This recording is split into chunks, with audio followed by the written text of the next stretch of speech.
세계가 모두 알고 있는 그러나 한국인만 잘 모르는 예수님에 대한 진리 알려드려요. 하나님은 만들어진 신이 아닙니다. 당신은 하나님을 믿습니까? 당신이 하나님을 못 믿는 이유가 뭡니까? 아마도 성경을 읽고 내용이 납득이 안 되니까 그런 거죠. 성경에 오류가 있다는 생각을 하기 때문입니다. 창세기 1장 24절에서 27절에서는 하나님이 사람보다 동물을 먼저 만들었다고 기록되어 있습니다. 2장 7절과 19절에서는 그런데 동물보다 사람을 먼저 만들었다고 하죠. 1장과 2장은 서로 다른 관점에서 창조를 설명합니다. 1장은 순서적 기록을 중심으로 우주의 창조를 전체적으로 서술하며 2장은 사람 중심의 서술로 인간과 창조 세계 간의 관계를 설명합니다. 따라서 이 둘은 모순이 아니라 서로 보완적인 설명으로 이해될 수 있습니다. 1장은 시간의 순서에 따라 창조를 기록하며 동물이 먼저 창조되고 사람이 그 다음에 창조되었음을 보여줍니다. 2장은 창조된 동물들을 사람과의 관계 속에서 설명하며 아담에게 동물들에게 이름을 붙이게 하는 장면을 강조합니다. 즉 2장에서 말하는 주요 메시지는 아담이 만들어지기까지 하나님은 동물들의 이름을 짓지 않으시고 창조만 하신 후에 아담을 창조하시고 아담에게 동물의 이름을 짓는 권한을 주셨다는 것이 핵심 메시지입니다. 이렇게 하나님이 말씀하시는 것을 들어야지 삐딱하게 성경은 틀렸을 거야 라는 시선으로 하나님의 말씀을 이해하면 안 됩니다. 물론 사람들 간의 대화에서도 관점과 의도에 따라 오해가 생길 수 있습니다. 남녀 간의 대화에서도 이는 흔한 일인데 아래는 이를 보여주는 예입니다. 상황 남자와 여자가 약속 장소에서 만났을 때 남자 왜 이렇게 늦었어? 의도 정말 궁금해서 물어본다. 여자 지금 뭐 늦었다고 화내는 거야? 의도 남자가 자신에게 비난한다고 느낀다. 남자 아니 그런 뜻이 아니야. 그냥 궁금해서 물어본 거야. 남자의 의도와 여자가 받아들인 해석이 다르다. 왜 이런 오해가 생길까? 다른 관점과 기대치. 남자는 단순히 이유를 묻는 질문으로 시작했지만 여자는 늦은 것에 대한 공격이나 비난으로 받아들임. 감정적 배경. 여자가 스스로 늦은 것에 대해 미안함이나 부담감을 느끼고 있었을 경우 상대의 질문을 비난으로 해석하기 쉽다. 언어의 뉘앙스와 해석 차이. 같은 말이라도 말투, 상황, 맥락에 따라 다르게 들릴 수 있음. 창세기와의 비유. 창세기 1장과 2장의 창조 서술이 서로 다른 관점에서 설명되며 때로는 모순처럼 보이는 것처럼 사람들 간의 대화에서도 관점이나 배경 지식이 다르면 오해가 생깁니다. 위의 남녀관계에서 대화가 오해로 시작해서 싸움으로 끝나는 이유가 뭘까요? 서로 사랑하고 신뢰하지 않고 단점만 보려고 하기 때문입니다. 마찬가지입니다. 저는 창세기 1장과 2장을 보고 많은 깨달음을 얻습니다. 하나님이 인간을 얼마나 사랑하시어 만물의 영장으로 만드셨다는 것을 깨닫습니다. 하지만 반기독교인들은 성경에 모순이 있다라고 반하고 성경의 가장 중요한 챕터인 창세기를 덮어버립니다. 매우 안타깝습니다. 신약에서도 이런 표현이 있습니다. 신약 성경의 앞에서는 예수님이 왕이라고 말하더니 뒤에서는 예수님을 군인이라고 말합니다. 반기독교인들은 또 성경을 전혀 이해하지 못하면서 단순히 이 구절만 보고 성경이 모순적이라고 합니다. 신약 성경에서도 예수님의 역할이나 정체성에 대해 다양한 표현이 사용되는데 이는 모순이 아니라 그의 다면적 성격을 드러내기 위함입니다. 예수님이 군인, 왕, 선지자, 제사장 등으로 묘사되는 이유는 각 맥락에서 강조하려는 메시지가 다르기 때문입니다. 이를 설명하기 위해 몇 가지 사례를 들어보겠습니다. 1. 군인인가 왕인가? 군인으로 묘사된 경우 예수님은 요한계시록 19장 11절에서 16절에서 하늘의 군대를 이끄는 자로 묘사됩니다. 그는 백마를 타고 정의로 심판하며 싸우는 왕으로 등장합니다. 본문 예. 또 내가 하늘이 열린 것을 보니 보라 백마와 그것을 탄 이가 있으니 그의 이름은 충신과 진실이라. 그가 공의로 심판하며 싸우더라. 요한계시록 19장 11절. 왕으로 묘사된 경우 누가복음 1장 32절에서 33절에서는 천사가 마리아에게 예수님이 다윗의 왕좌에 앉아 영원히 통치할 것이라고 예언합니다. 본문 예. 그는 큰 자가 되고 지극히 높으신 이의 아들이라 일컬어질 것이요 주 하나님께서 그의 조상 다윗의 왕위를 그에게 주실 것이며 영원히 야곱의 집을 왕으로 다스리실 것이며 그의 나라가 무궁하리라. 누가복음 1장 32절에서 33절. 왜 이런 표현들이 다양한가? 다양한 역할을 설명하기 위해 예수님은 단일한 정체성이 아니라 여러 역할을 동시에 수행합니다. 그는 전쟁에서 승리하는 군인이자 평화를 이루는 왕이며 구원의 메시지를 전하는 선지자입니다. 청중의 예를 돕기 위해 당시 청중의 배경이나 상황에 따라 예수님의 모습을 달리 묘사하여 각 그룹이 이해하기 쉽게 표현한 것입니다. 군인은 힘과 승리를, 왕은 권위와 통치를 상징합니다. 구약과 신약의 연결. 구약에서 예언된 메시아의 역할이 신약에서 실현되었음을 보여주기 위해 다양한 표현을 사용합니다. 예를 들어 군사적 승리는 메시아 왕국의 도래를 상징적으로 나타냅니다. 오해와 명확한 이해 차이.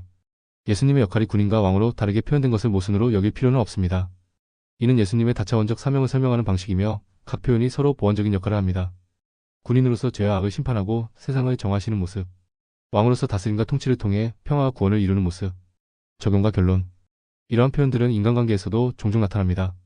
예를 들어 한 사람이 어떤 상황에서는 엄격한 지도자로 다른 상황에서는 온화한 친구로 보일 수 있듯이 예수님의 다양한 역할은 그분의 본질을 더 깊이 이해하게 하는 도구입니다. 저를 예로 들어볼게요.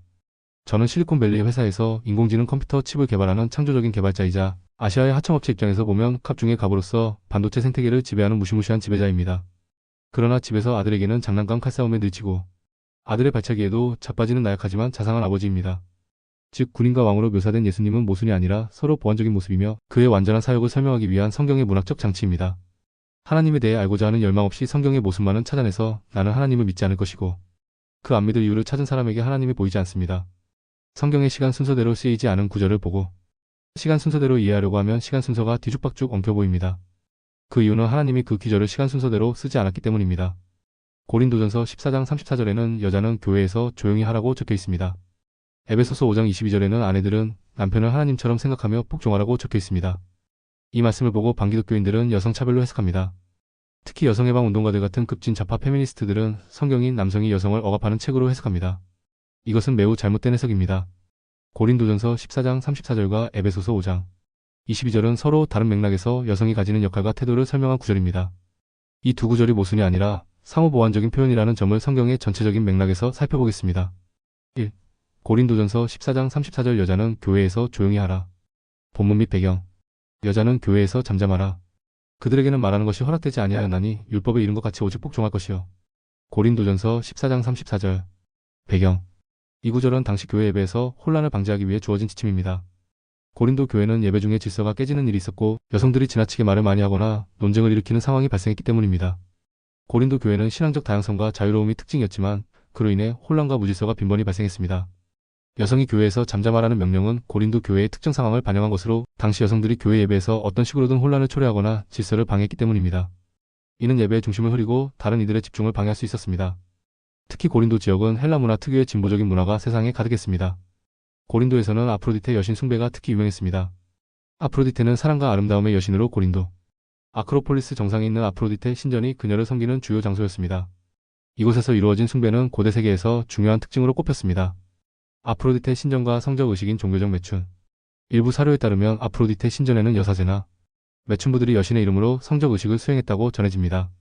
즉 고린도 지역은 여신 숭배가 적극적으로 이루어지는 곳이어서 여자기가 매우 센 지역이었습니다.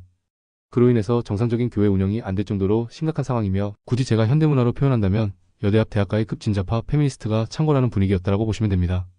그런 상황에서 남녀 간의 균형된 문화를 만들려면 그런 극단적인 분위기에서는 여성들이 잠잠해져야 합니다. 의미.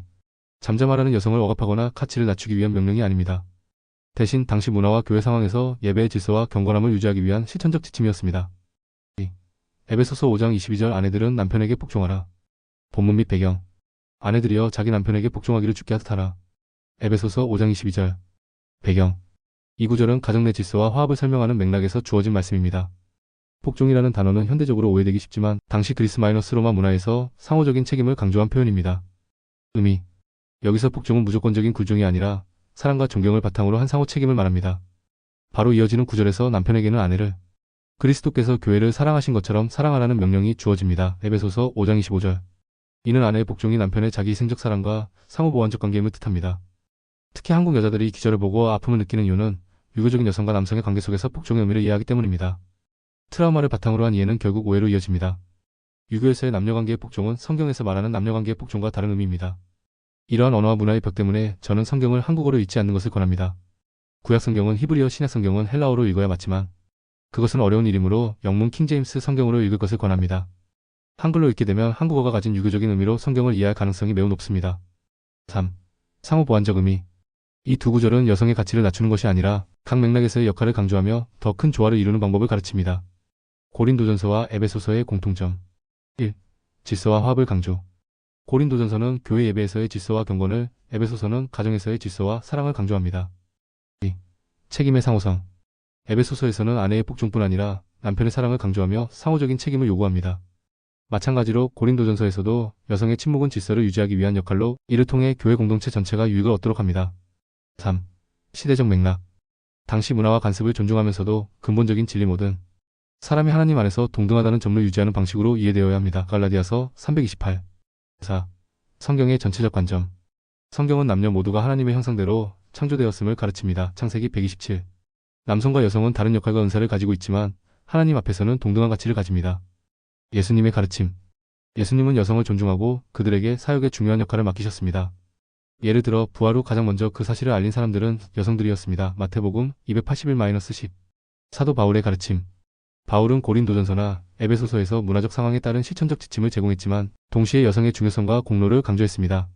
로마서 16장에서 바울은 여성 동역자들을 언급하며 그들의 사역을 칭찬합니다. 결론. 고린도전서 14장 34절과 에베소서 5장 22절은 서로 다른 상황에서의 역할을 강조하지만 둘 다 질서와 화합이라는 공통의 목적을 가지고 있습니다. 이러한 말씀은 남성과 여성이 서로를 존중하고 사랑하며 하나님의 나라를 위해 조화를 이루는 방법을 가르치는 상호보완적 메시지입니다. 그러면 성경을 잘 읽기 위해서는 어떻게 해야 할까요? 성경을 잘 깨닫기 위해 어떤 태도를 가져야 해? 성경을 깊이 있고 바르게 깨닫기 위해 필요한 태도는 다음과 같습니다. 1. 겸손한 마음. 자기중심적 해석을 피하기. 성경은 하나님의 말씀으로 인간의 지혜로 완전히 이해할 수 없는 영역도 포함되어 있습니다. 자신의 관점과 생각을 성경에 끼워 맞추기보다는 하나님의 뜻을 찾는 자세가 필요합니다. 배우려는 자세. 하나님이 이 말씀을 통해 나에게 무엇을 가르치려 하시는가? 라는 질문을 항상 품어야 합니다. 기도하는 마음. 성령께 깨닫는 지혜를 간구하며 성경을 읽는 것이 중요합니다. 요한복음 14장 26절. 2. 맥락을 이해하는 노력.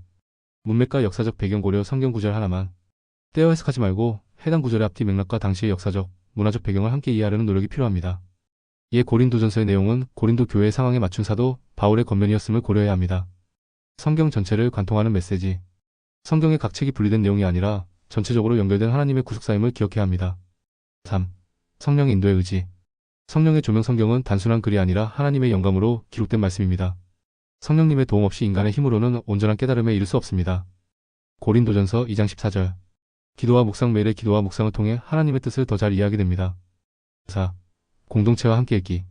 교회의 가르침. 존중. 성경은 개인적으로 읽는 것도 중요하지만 교회 공동체에서의 배움과 나눔을 통해 균형 잡힌 이해를 얻을 수 있습니다. 사도행전 2장 42절. 다양한 관점을 경청. 동일한 구절이라도 다른 사람의 깨달음을 통해 새로운 통찰을 얻을 수 있습니다. 5. 꾸준히 읽고 묵상하기. 정기적인 말씀 읽기. 꾸준히 성경을 읽으며 하나님의 말씀을 자신의 삶에 적용하는 훈련을 해야 합니다. 묵상과 암송 읽기만 하는 것이 아니라 묵상과 암송을 통해 마음에 새기고 행동으로 실천하려는 자세가 필요합니다. 시편 1장 2절에서 3절. 6. 실천하는 태도. 말씀을 삶에 적용. 성경을 단순히 지식적으로 이해하는 데 그치지 않고 하나님의 말씀을 실제 삶에서 실천하려는 노력이 필요합니다. 야고보서 1장 22절. 사랑과 순종의 마음. 하나님의 말씀을 통해 깨달은 바를 삶에서 실천하며 사랑과 순종의 자세를 갖는 것이 중요합니다. 7. 인내와 지속성. 성경을 한 번 읽고 끝나는 책이 아니라 매번 새로운 깨달음을 주는 책입니다. 처음에는 어렵게 느껴질 수도 있지만 꾸준히 읽고 묵상할 때 더 깊은 진리를 깨닫게 됩니다. 성경을 읽고 깨닫는 과정은 지식의 확장이 아니라 하나님의 마음과 뜻을 더 깊이 알아가는 여정입니다. 올바른 태도로 성경을 대하면 말씀을 통해 하나님의 은혜와 지혜를 풍성히 경험할 수 있습니다. 에베소서 6장 5절에는 노예들은 성실하게 일하고 주인한테 순종하라 고 적혀 있습니다. 에베소서 6장 5절에 나오는 노예들은 성실하게 일하고 주인에게 순종하라는 말씀은 당시의 역사적, 사회적 배경을 고려해야 정확한 의미를 이해할 수 있습니다. 이 구절은 사도 바울이 에베소 교회에 보낸 편지의 일부로 당시의 노예제도가 사회구조의 일부였던 시대적 맥락에서 기록된 것입니다. 1. 당시의 역사적 배경. 노예제도는 고대 사회의 일부. 바울이 활동하던 1세기 로마 제국에서는 노예제도가 매우 흔했습니다. 노예는 군사정복, 부채 또는 다른 이유로 소유되었으며 노동력을 제공하는 주요 계층이었습니다.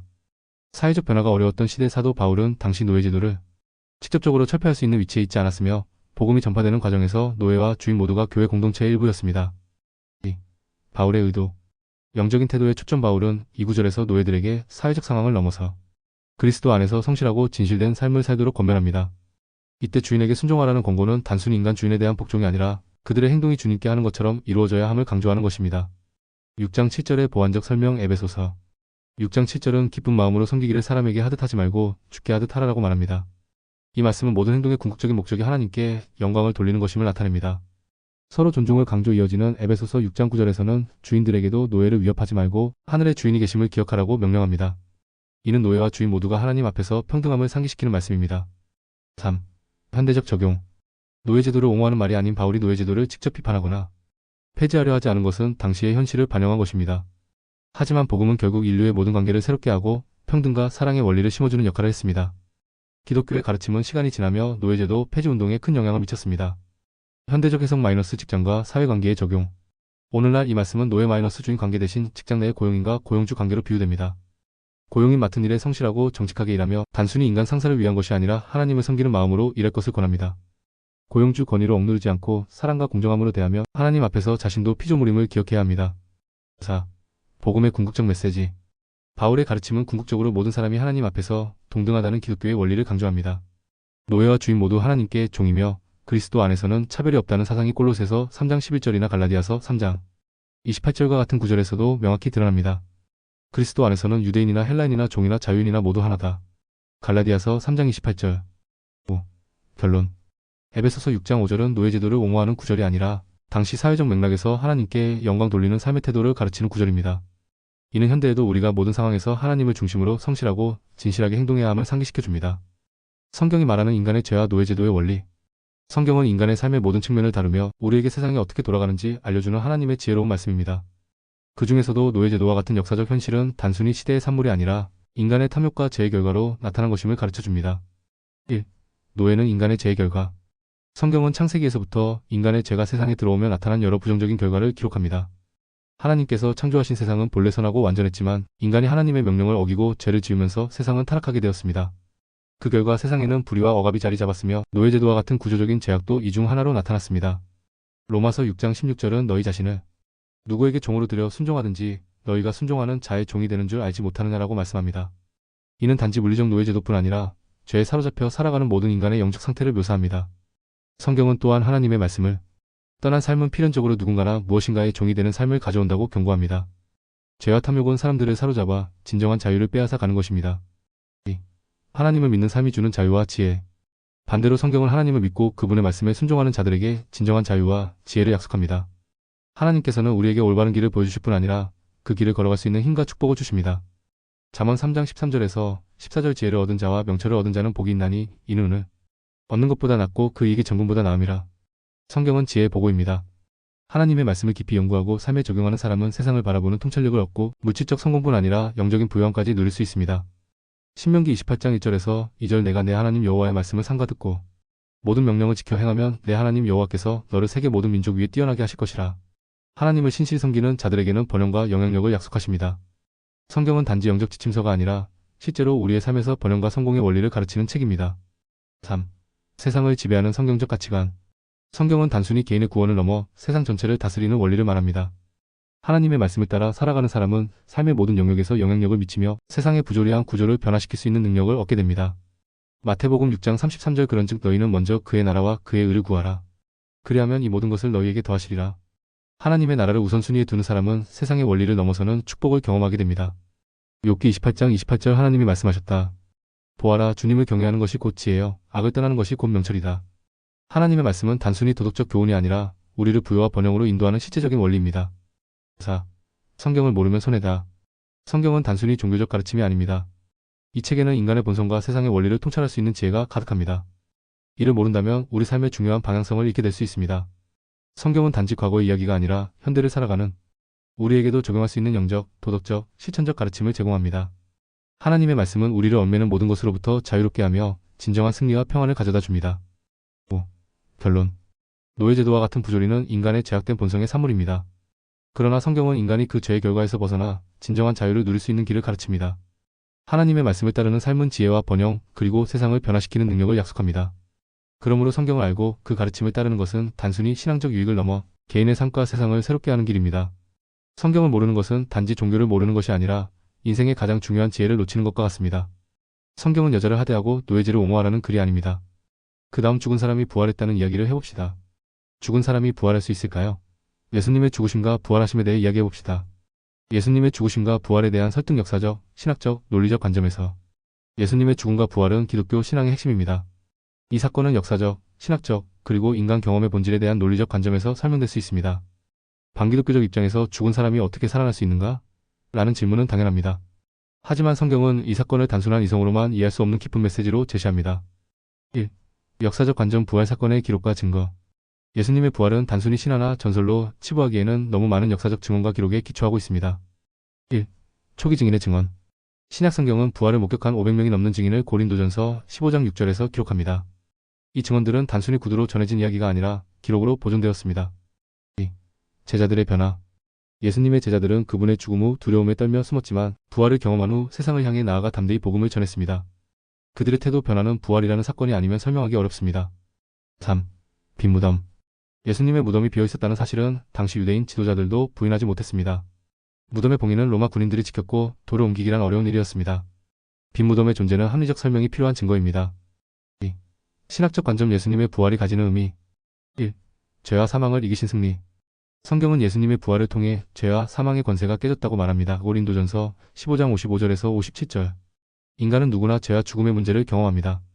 부활은 이 문제에 대한 하나님의 궁극적인 해결책입니다. 2. 새로운 생명의 약속. 부활은 단순히 예수님 개인의 사건이 아니라 모든 인류에게 주어진 새 생명의 약속입니다. 예수님을 믿는 자들에게는 동일한 부활의 소망이 주어집니다. 요한복음 11장 25절. 3. 논리적 관점 부활의 가능성과 초월적 사건의 이해. 1. 자연적 한계를 초월한 사건. 부활은 인간의 과학적 이해를 넘어서는 초월적 사건입니다. 반기독교적인 시각에서는 자연 법칙을 벗어난 일이 어떻게 가능한가? 라고 묻지만 하나님이 존재한다면 초자연적인 개입도 논리적으로 가능해집니다. 2. 부활이 없었다면 기독교는 존재하지 않았을 것. 초기 기독교 공동체는 부활을 중심으로 세워졌습니다. 부활이 실제로 일어나지 않았다면 그들은 로마의 박해와 순교를 감수하면서까지 이 메시지를 전하지 않았을 것입니다. 3. 실증적인 믿음의 접근. 성경은 보지 않고 믿는 자들이 복되다고 요한복음 20장 29절에서 말하지만 부활 사건은 단순한 믿음만을 요구하지 않습니다. 역사적 증거와 삶의 변화를 통해 실증적으로 접근할 수 있습니다. 4. 부활이 주는 실질적 메시지. 예수님의 부활은 단순한 기적이 아니라 모든 인간에게 주는 희망의 메시지입니다. 우리가 경험하는 죽음, 고통, 상실에도 불구하고 하나님은 생명과 회복을 주실 수 있다는 약속입니다. 부활은 단순히 과거의 사건이 아니라 오늘날 우리의 삶의 희망과 변화를 가져다 줍니다. 결론 부활을 믿는 이유. 예수님의 부활은 단순히 신화나 전설이 아니라 역사의 실제 사건으로 뒷받침됩니다. 그것은 하나님이 인류를 향한 사랑을 증명한 사건이며 인간의 한계를 넘어선 초월적 희망을 제시합니다. 부활이 없다면 기독교는 단순한 도덕적 가르침에 불과했을 것입니다. 그러나 부활이 있기에 기독교는 생명과 희망 그리고 새로운 삶을 약속합니다. 죽은 사람이 어떻게 살아날 수 있는가? 라는 질문은 결국 우리의 믿음과 이해의 문제로 귀결됩니다. 하나님이 모든 것을 가능케 하신다는 사실을 받아들일 때 우리는 부활을 통해 새로운 삶의 비전을 발견할 수 있습니다. 이번에는 모세가 홍해를 가른 사건에 대해 이야기해봅시다. 모세가 홍해를 가른 사건 역사적 사실과 신학적 의미. 모세가 이스라엘 백성과 함께 홍해를 건넜다는 사건은 출애굽기의 가장 중요한 장면 중 하나입니다. 이는 단순히 기적적인 사건으로만 여겨지기보다는 하나님의 능력과 구원의 상징으로 해석됩니다. 오늘은 이 사건의 역사적, 과학적, 신학적 의미를 함께 살펴보겠습니다. 1. 사건의 배경 출애굽과 홍해. 모세는 하나님의 부르심을 받아 이스라엘 백성을 이집트의 노예 상태에서 해방시키는 지도자로 세워졌습니다. 출애굽기 14장에 따르면 이스라엘 백성은 홍해 앞에서 막다른 상황에 놓였고 뒤에서는 이집트 군대가 추격하고 있었습니다. 이때 하나님은 모세를 통해 홍해를 가르셨고 백성은 마른 땅을 건너 자유를 얻었습니다. 2. 홍해 사건에 대한 과학적 접근. 1. 강풍설. 일부 과학자들은 강한 동풍이 물을 밀어내어 바닷물이 갈라지는 현상을 설명할 수 있다고 주장합니다. 이는 오늘날에도 특정 지역에서 강한 바람으로 물이 이동하는 현상이 관찰된 바 있습니다. 2. 지리적 재해 가능성. 일부 학자들은 홍해가 아닌 얕은 수역 갈대바다로 해석되는 지역이 사건의 무대로 추정된다고 주장합니다. 지진이나 자연적인 조수 변화로 인해 물이 갈라질 가능성도 제기됩니다. 3. 초월적 개입. 그러나 성경의 기록에 따르면 이는 단순히 자연현상이 아니라 하나님의 초월적 개입으로 설명됩니다. 하나님은 모세를 통해 바람을 사용하셨지만 그 시기와 방식은 분명히 초자연적입니다. 3. 신학적 관점 홍해 사건의 의미. 1. 구원의 상징. 홍해를 가르고 이스라엘 백성을 구원하신 사건은 하나님의 능력과 신실함을 보여줍니다. 이는 이후 기독교에서 예수님의 십자가를 통한 구원의 상징으로 연결됩니다. 2. 믿음과 순종의 교훈. 이스라엘 백성은 절망적인 상황에서도 모세를 통해 하나님의 명령에 순종했습니다. 이는 신앙생활에서 하나님의 말씀을 신뢰하는 믿음의 중요성을 가르칩니다. 3. 심판과 구원. 하나님은 이스라엘을 구원하는 동시에 그들을 추격하던 이집트 군대를 바닷물로 심판하셨습니다. 이는 하나님의 공의와 구원을 동시에 보여주는 사건입니다. 4. 홍해 사건이 주는 현대적 메시지. 1. 불가능 속에서의 소망. 홍해 앞에 선 이스라엘 백성처럼 우리도 인생에서 벗어날 길이 없어 보이는 상황을 만날 수 있습니다. 그러나 하나님의 능력은 우리가 상상할 수 없는 방법으로 문제를 해결하실 수 있습니다. 2. 하나님께서 예비하신 길. 홍해를 건너는 사건은 인간의 능력으로는 불가능하지만 하나님께서 예비하신 길을 발견할 때 기적이 일어난다는 것을 상기시킵니다. 3. 구원받은 자의 감사와 찬양. 홍해를 건넌 후 이스라엘 백성은 하나님을 찬양하며 감사했습니다. 이는 오늘날 우리가 구원받은 후 하나님께 드려야 할 마땅한 태도를 보여줍니다. 5. 역사성과 초자연성 균형 잡힌 이해. 홍해 사건을 바라보는 데 있어 우리는 이중적인 관점을 가질 수 있습니다. 역사적 사실로서의 가능성을 탐구하며 동시에 하나님의 초월적 능력을 믿는 것입니다. 성경은 이러한 사건들이 단순한 자연현상이나 우연이 아니라 하나님의 섭리 안에서 이루어진 일이라고 강조합니다. 결론 홍해 사건의 본질. 모세가 홍해를 가른 사건은 단순한 과거의 기적 이야기가 아닙니다. 이는 오늘날 우리의 삶 속에서도 하나님의 능력과 구원의 역사가 실제함을 보여주는 상징입니다. 우리가 인생의 홍해 앞에 설 때 하나님의 능력을 신뢰하며 믿음으로 나아갈 때 하나님께서 길을 여실 것입니다. 이는 단순한 희망이 아니라 홍해 사건이 우리에게 주는 강력한 메시지입니다. 자, 그런데 현대인들은 이런 성경의 기록들을 믿기 힘들어합니다. 과거와 달리 현대인에게는 이성과 합리라는 능력이 있습니다. 이것은 사실 현대 교육의 결과입니다. 이성과 합리성의 한계 인간 이해의 깊이로 나아가기. 과거와 달리 현대인들은 교육과 과학기술의 발전 덕분에 이성과 합리성을 중요한 도구로 여깁니다. 이는 분명히 현대 문명을 이루는데 필수적인 역할을 했고 인간의 사고와 삶의 질을 혁신적으로 높였습니다. 하지만 이성과 합리성은 인간 경험의 모든 것을 설명하거나 이해할 수 있는 만능 도구가 아닙니다. 이러한 한계를 이해하는 것은 진정한 지혜로 나아가는 첫걸음입니다. 1. 이성과 합리성의 중요성. 이성과 합리성은 인간이 세상을 이해하고 문제를 해결하는 데 핵심적인 역할을 합니다. 과학적 발견, 자연 현상을 이해하고 설명하는 데 이성과 합리성은 필수적입니다. 사회적 규범, 합리적 사고는 민주주의와 법치주의와 같은 현대 사회의 기반을 형성했습니다. 기술의 발전, 인간은 이성을 통해 복잡한 문제를 해결하며 기술적 진보를 이루어냈습니다. 이러한 성과는 이성과 합리성이 현대인에게 없어서는 안 될 필수적인 도구임을 보여줍니다. 2. 이성과 합리성의 한계. 그러나 이성과 합리성은 인간 존재와 세상의 모든 것을 설명하지 못합니다. 초월적 경험의 영역, 사랑, 예술, 도덕적 직관, 종교적 경험과 같은 것은 이성과 합리성만으로 이해하기 어렵습니다. 예를 들어 왜 사랑은 존재하는가? 라는 질문은 과학적 설명만으로는 충분하지 않습니다. 의미와 목적, 이성과 합리성은 어떻게 문제를 해결할 수 있지만 왜 문제를 답하지 못합니다. 인간은 삶의 목적과 의미를 찾으려는 존재이며 이는 종교와 철학의 영역입니다. 감정과 직관, 인간은 감정적이고 직관적인 존재입니다. 이성만으로는 인간의 모든 행동과 선택을 이해할 수 없습니다. 한정된 시야, 이성은 한정된 정보와 관점 내에서만 작동합니다. 인간의 시야와 지식이 완전하지 않은 이상 이성이 제공하는 결론도 한계가 있을 수밖에 없습니다. 3. 현대 교육과 이성의 과대평가. 현대 교육은 과학적 사고와 합리성을 강조하며 이를 통해 많은 성취를 이뤄냈습니다. 하지만 이성을 지나치게 신뢰하는 태도는 인간 경험의 중요한 부분들을 간과할 위험을 초래합니다.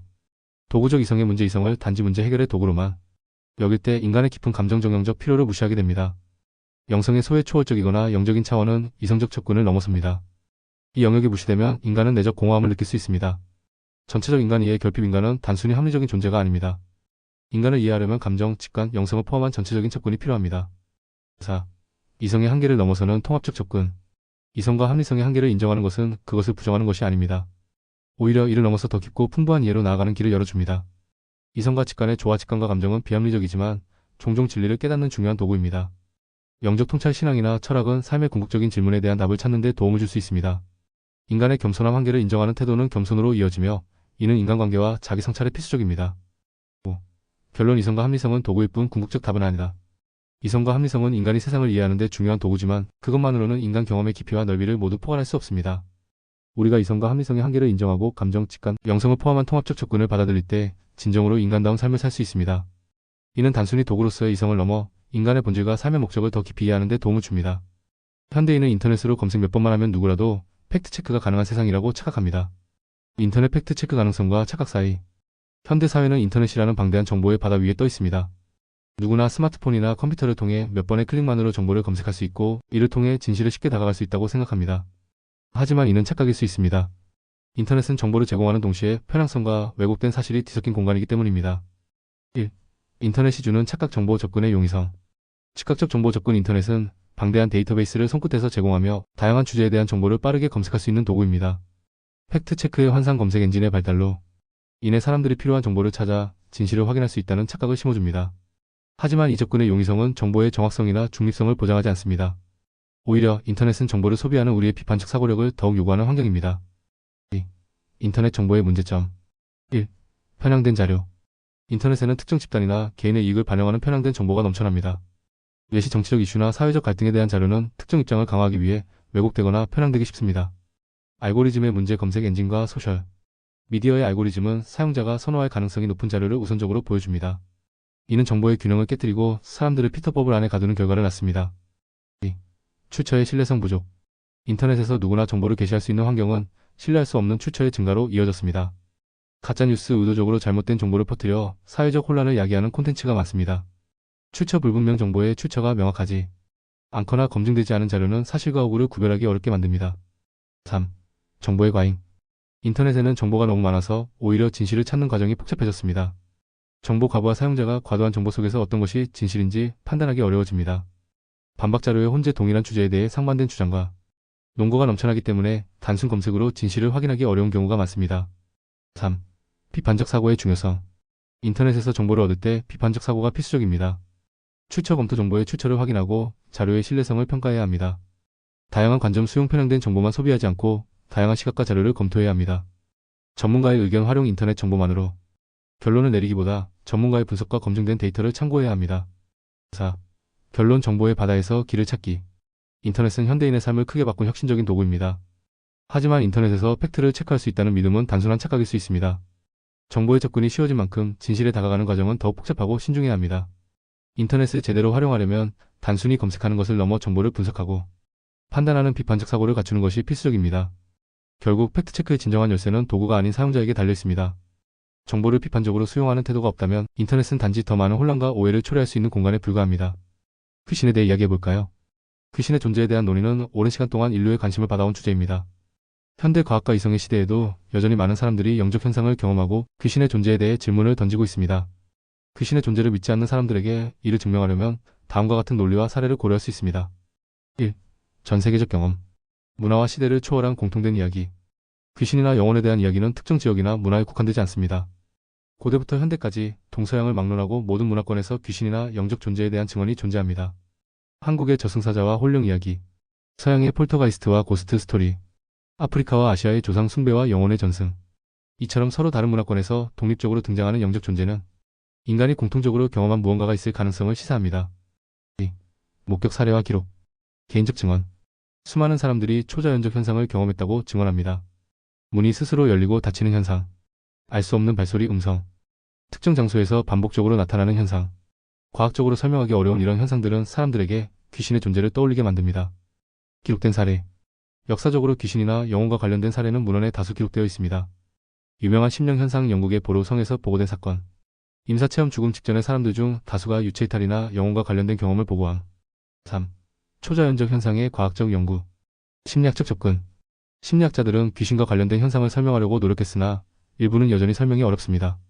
초감각적 지각 사람들이 보통의 감각으로는 알 수 없는 정보를 알게 되는 현상. 의식과 물질의 상호작용 물리학적으로 설명되지 않는 물체 이동이나 전자기장 변화 현상. 물리적 증거.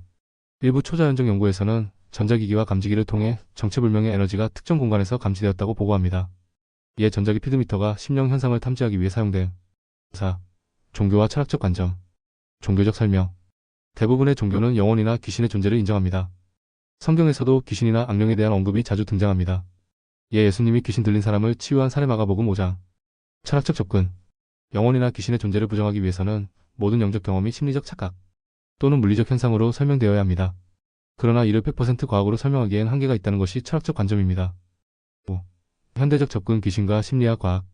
귀신 현상은 개인의 심리적 상태나 집단 무의식의 산물일 가능성이 있다는 이론도 있습니다. 그러나 과학으로 설명할 수 없는 사건들이 여전히 보고되며 이는 귀신이나 영적 존재에 대한 가능성을 열어둡니다. 집단 환각 여러 사람이 동일한 초자연적 현상을 목격.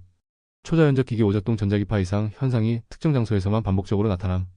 6. 결론 믿음과 경험.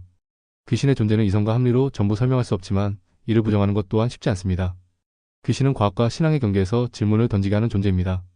중요한 점은 귀신 현상에 대해 열린 마음으로 접근하되 맹신이나 공포심에 빠지지 않는 태도가 필요합니다. 귀신은 인간의 경험과 감각을 넘어선 무엇인가를 암시합니다. 귀신의 존재를 믿느냐 믿지 않느냐는 개인의 선택에 달려있지만 그 존재를 고민하는 과정은 인간이 스스로의 한계를 넘어서고자 하는 지점에서 매우 중요한 의미를 가집니다. 기독교 신앙인들이 체험하거나 증언한 초자연적 사건들은 다양한 형태로 보고됩니다. 귀신을 보거나 기적을 경험하며 예언과 같은 은사를 발휘했다고 주장하는 사례들이 대표적입니다. 아래 이를 정리해 보았습니다. 1. 귀신을 본 사례. 영적 전쟁과 귀신 축출. 예수님은 복음서에서 귀신을 쫓아내는 사역을 여러 번 행하셨습니다. 예를 들어 가다라 지방에서 귀신 들린 사람을 치유하며 귀신을 돼지떼로 보내셨습니다. 마태복음 8장 28절에서 34절. 현대에도 많은 기독교인들은 영적 전쟁의 맥락에서 귀신을 보거나 그들의 영향을 체감했다고 증언합니다. 귀신 들림을 경험했다고 주장하는 사람들이 치유받는 사례는 축기 사용로 유명합니다. 영적 체험. 어떤 신앙인들은 특정 장소에서 귀신이나 영적 존재를 보았다고 증언합니다. 이에 오래된 교회나 묘지에서 이상한 소리나 형상을 본 경험. 성경적으로는 귀신의 존재를 부정하지 않지만 하나님과 멀어진 영혼 타락한 영으로 해석됩니다. 2. 기적을 경험한 사례. 치유의 기적. 현대 치유 사역에서 신유의 기적이 보고됩니다. 이에 특정 기도 집회에서 불치병이 치유되거나 의학적으로 설명하기 어려운 회복이 일어났다는 사례. 한국의 신앙 집회에서도 암 환자가 치유되었다는 간증이 자주 등장합니다. 물리적 기적. 성경의 사례 예수님이 물리를 걸으시거나 오병이어로 5,000명을 먹이신 사건 요한복음 6장 1절에서 14절. 현대 사례 선교 현장에서 비가 멈추거나 갑작스러운 생존 확률 증가 등이 기도로 인한 기적이라 간주됩니다. 3. 예언을 한 사례. 성경적 예언의 사례. 구약의 선지자들은 하나님의 말씀을 전하고 미래를 예언했습니다. 이사야가 예수님의 탄생을 예언한 사건 이사야 7장 14절. 신약에서는 성령의 역사로 사도들이 장차 일어날 일을 예언했습니다. 사도행전 21장 10절에서 11절. 현대적 예언. 성령의 은사를 받은 사람들이 특정 사건이나 개인의 삶에 대한 예언을 한다고 증언합니다. 찰스 스펄전 영국 목사은 설교 중 특정 청중에 숨겨진 죄를 지적했으며 이후 그 사람이 회개한 일화가 있습니다. 특정 국가나 상황에 대한 예언이 적중했다는 선교사나 목회자들의 간증이 존재합니다. 은사를 발휘한 사례. 방언. 성경적 사례. 오순절에 제자들이 각 나라 말로 성령의 능력을 받아 말한 사건. 사도행전 2장 1절에서 4절. 현대 사례. 기독교 집회나 개인 기도. 시간의 언어를 배우지 않았음에도 유창하게 외국어로 말하거나 방언으로 기도하는 성령 체험. 통역의 은사. 방언을 들은 사람이 그 내용을 통역해 하나님의 메시지를 전한 사례가 보고됩니다. 선교지에서 외국어로 방언을 말했는데 현지인이 이를 정확히 이해했다고 증언. 예언과 지혜 은사. 특정 상황에서 하나님의 뜻을 깨닫고 이를 사람들에게 전달하는 경우. 재난을 미리 예언해 사람들을 안전한 곳으로 대피시킨 사례. 예언 은사를 통해 교회의 영적 성장과 개인의 변화를 도운 사례. 성령 체험 사례. 환상과 꿈. 성경에서는 요셉이 꿈을 통해 하나님의 메시지를 받은 사례가 있습니다. 창세기 37장. 현대에도 많은 기독교인들이 환상이나 꿈을 통해 하나님의 뜻을 받았다고 증언합니다. 선교지에서 복음을 전할 대상을 꿈에서 미리 보았다는 간증. 성령의 강력한 임재. 예배 중이나 기도 중 성령의 임재를 느껴 쓰러지거나 강렬한 감정을 경험하는 사례가 보고됩니다. 이 현상을 성령의 터치라고 부르며 은혜를 경험했다고 간주합니다. 결론. 신앙인의 증언과 해석. 기독교 신앙 안에서 귀신, 기적, 예언, 은사 등의 체험은 성경적 근거와 현대적 사례를 통해 증명되고 해석됩니다. 이 모든 사례는 초자연적 현상이 아니라 하나님의 역사와 영적 세계에 대한 이해로 연결됩니다. 이를 과학적으로 입증하기는 어렵지만 경험적 증언과 개인적 변화는 수많은 신앙인들에게 큰 영향을 미칩니다. 결국 중요한 것은 이 경험이 하나님과의 관계를 강화시키고 믿음을 견고히 하는 데 기여하는가에 달려 있습니다. 그러나 이제는 이런 말들을 사람들이 잘 안 믿습니다. 지금의 현대 교육은 이성을 너무 강조해서 초자연적으로 일어나는 기독교의 성령 현상들을 사람들이 이성으로 제한하기 때문입니다. 현대 교육과 이성 중심의 신앙 접근 성령 체험을 제한하는 이유는 어디에 있을까? 현대 교육은 이성을 매우 강조합니다. 이는 과학적 사고와 논리적 분석을 통해 많은 문제를 해결해 왔기 때문에 교육에서 이성을 중시하는 것은 당연한 흐름일지도 모릅니다. 그러나 이러한 이성 중심의 사고방식은 초자연적이고 영적인 현상들, 특히 기독교에서 나타나는 성령의 역사를 제한하는 결과를 초래하기도 합니다. 성령 체험과 이성의 한계. 기독교의 핵심적인 가르침 중 하나는 초자연적인 하나님의 역사와 성령의 임재입니다. 성령을 통해 기적과 치유가 일어나고 하나님의 뜻이 사람들에게 전달되며 신비로운 은사들이 나타납니다. 그러나 현대인의 사고방식은 이러한 현상을 이성으로 설명할 수 없는 것으로 치부하며 쉽게 믿으려 하지 않습니다. 이는 초자연적 체험이 실제로 존재한다고 하더라도 이를 받아들이기 어렵게 만드는 장애물이 됩니다. 그렇다면 이러한 이성 중심적 태도가 어디에서 비롯되었을까요? 놀랍게도 그 이유를 우리는 의외의 곳에서 찾을 수 있습니다. 바로 한국 교회의 일부 목사님들과 그들의 신학적 접근 방식입니다. 한국 교회와 이성 중심의 신학 접근. 한국 교회의 많은 목사님들은 신학 박사 학위를 추구하며 성경을 학문적으로 연구하는 데 집중합니다. 신학을 연구하고 체계적으로 이해하려는 태도는 물론 중요한 일입니다. 그러나 문제는 성경을 단순히 학문적 텍스트로만 대하고 초자연적이고 영적인 측면을 무시하거나 간과하는 경우가 많다는 점입니다. 1. 기도의 부족. 목회자들 중 일부는 성경을 학문적으로만 접근하면서 기도와 성령 체험이라는 기독교 신앙의 본질적인 부분을 소홀히 여기는 경우가 있습니다. 기도는 하나님과의 대화이자 성령의 역사를 체험하는 시간입니다. 그러나 많은 목회자들이 기도의 시간을 줄이고 대신 학문적인 연구와 강의를 준비하는 데 더 많은 시간을 할애합니다. 그 결과 초자연적 현상에 대한 감각과 믿음이 점차 약화되고 있습니다. 2. 문자적 해석의 한계. 일부 목회자들은 성경을 지나치게 이성적으로 인문학적으로만 접근하며 성경의 초자연적인 사건들을 상징적이거나 과장된 표현으로 치부하는 경향이 있습니다. 모세가 홍해를 가른 사건을 실제 사건이 아니라 상징적인 이야기로 해서 예수님의 기적물 위를 걷거나 죽은 자를 살린 사건을 당시 사람들이 과장해서 기록했을 가능성으로 해서 이런 태도는 성경의 본질적인 메시지를 이성적으로만 제한하려는 잘못된 접근이라고 할 수 있습니다. 3. 성령의 역사를 제한. 신학적으로는 깊이 있는 지식을 가졌지만 성령의 초자연적인 역사를 경험하지 못하거나 이를 믿지 않는 목회자들도 있습니다. 성령의 은사, 방언, 예언, 치유 등을 부정하거나 비합리적이라고 여기는 태도는 신앙의 초자연적 요소를 제한하고 교회의 영적 활력을 약화시킵니다. 이성 중심의 접근이 신앙에 미치는 영향. 이성은 신앙을 이해하고 체계적으로 배우는 데 중요한 도구입니다. 그러나 이성은 신앙의 일부일 뿐 전체가 아닙니다. 초자연적이고 영적인 체험은 우리의 이성과 논리를 초월합니다. 성경의 가르침은 인간의 지식과 한계를 넘어서는 하나님의 능력을 증언하며 신앙은 이를 믿는 데서 시작됩니다. 1. 성령 체험의 중요성. 성령의 역사는 단순한 이성으로 설명되지 않습니다. 성령을 체험한 사람들은 하나님의 능력과 사랑을 직접 경험하며 이를 통해 신앙이 더욱 견고해집니다. 2. 기도와 믿음의 회복. 목회자들과 신앙인들은 기도를 통해 하나님과의 관계를 강화하고 성령의 임재를 체험해야 합니다. 성경은 하나님의 말씀으로 영적 체험과 이성적 이해를 균형 있게 다룰 것을 가르칩니다. 3. 학문적 접근과 영적 삶의 균형. 신학적 연구는 중요하지만 그것이 성령의 초자연적 역사를 무시하거나 제한하는 도구가 되어서는 안 됩니다. 오히려 학문적 이해를 통해 하나님의 역사를 더욱 깊이 깨달아야 합니다. 결론: 초자연적 신앙의 회복. 현대 교육과 일부 목회자들의 이성 중심적 접근은 성령의 역사를 제한하는 원인이 되고 있습니다. 그러나 기독교 신앙은 초자연적인 하나님과의 관계에서 시작됩니다. 성령의 역사와 초자연적 체험은 신앙의 본질이며 이를 믿고 체험하려는 태도가 회복되어야 합니다.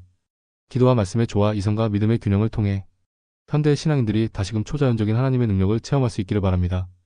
한국 종교계는 죽어가고 있습니다. 특히 90년대 이후로 태어난 20대나 30대 젊은이들의 대다수를 설득하지 못합니다. 모태신앙을 제외하면 대다수의 청년이 교회를 떠나는 중이지요. 왜냐? 그 이유는 간단합니다. 이성 중심적으로 현대 교육을 받은 다음 세대 교회 청년들은 이성이 있습니다.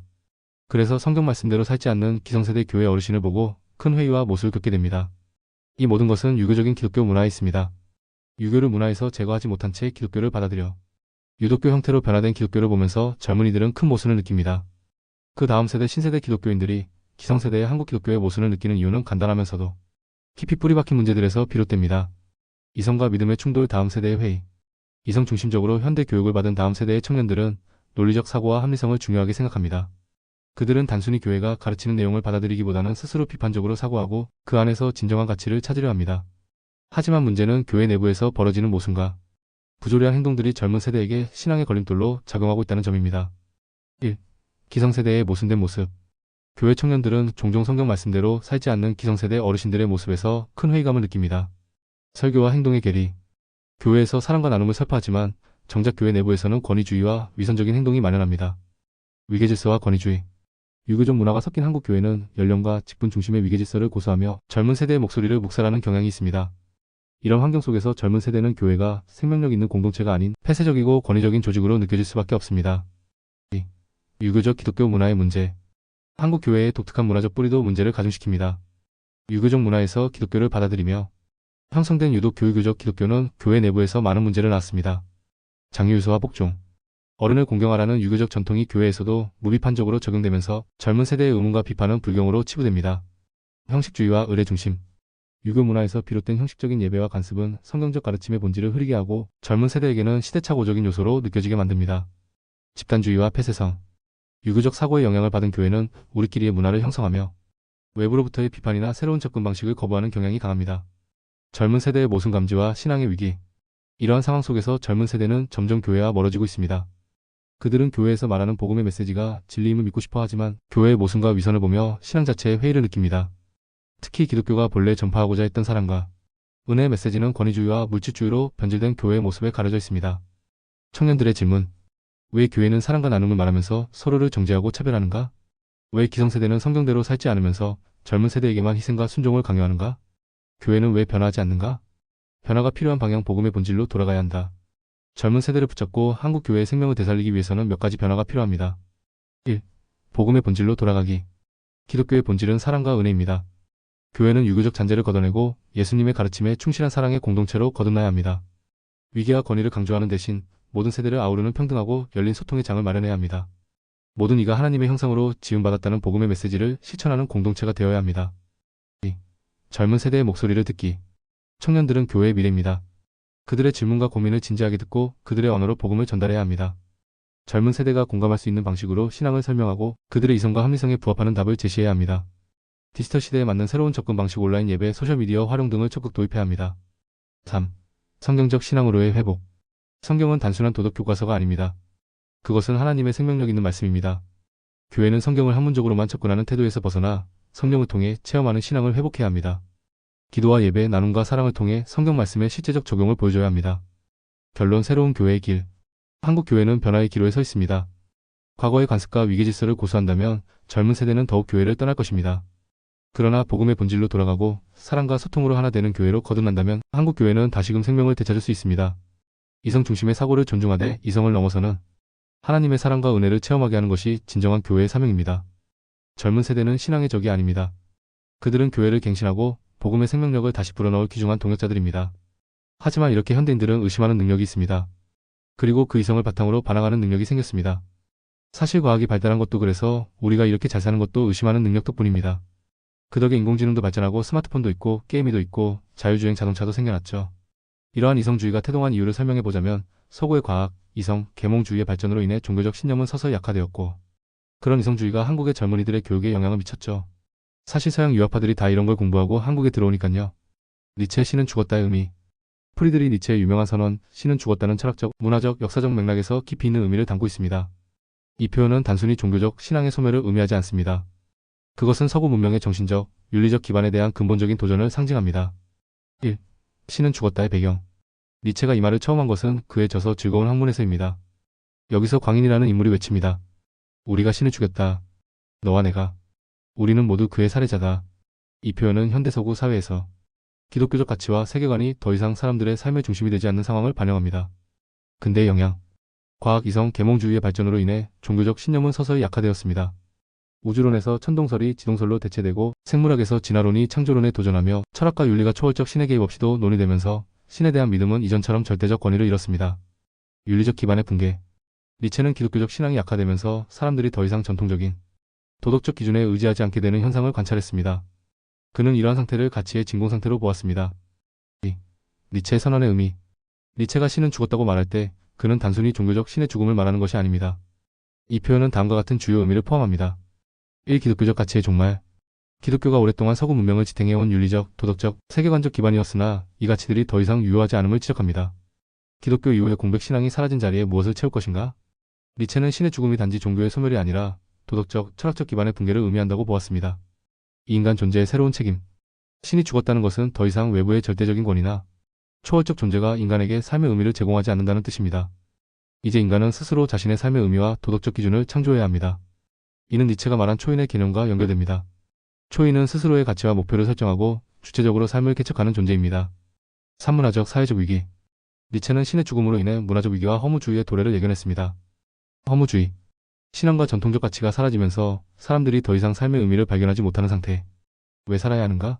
에 대한 답이 없는 공백 상태를 니체는 허무주의로 보았습니다. 그는 이러한 허무주의가 현대 사회에서 심화될 것을 우려했습니다. 3. 신의 죽음 이후 새로운 가능성. 니체는 단순히 신은 죽었다고 선언하는 데서 멈추지 않습니다. 그는 신의 죽음이 새로운 창조의 가능성을 열어준다고 보았습니다. 1. 가치의 재창조. 기독교적 가치와 도덕이 사라진 자리를 대신할 새로운 가치를 인간이 스스로 창조해야 한다는 것입니다. 그는 기존의 도덕을 노예 도덕으로 규정하고 초인이 이를 넘어서는 새로운 주인 도덕을 창조해야 한다고 주장했습니다. 이 초인의 역할. 초인은 신이 죽은 세상에서 허무주의를 극복하고 새로운 가치를 세우며 삶의 의지를 구현하는 자입니다. 그는 삶을 긍정하고 고통과 역경 속에서도 자신의 길을 개척하는 존재로서 인간의 궁극적 이상을 제시합니다. 3. 삶의 긍정. 니체는 신의 죽음을 부정적인 종말로 보지 않고 새로운 시작으로 보았습니다.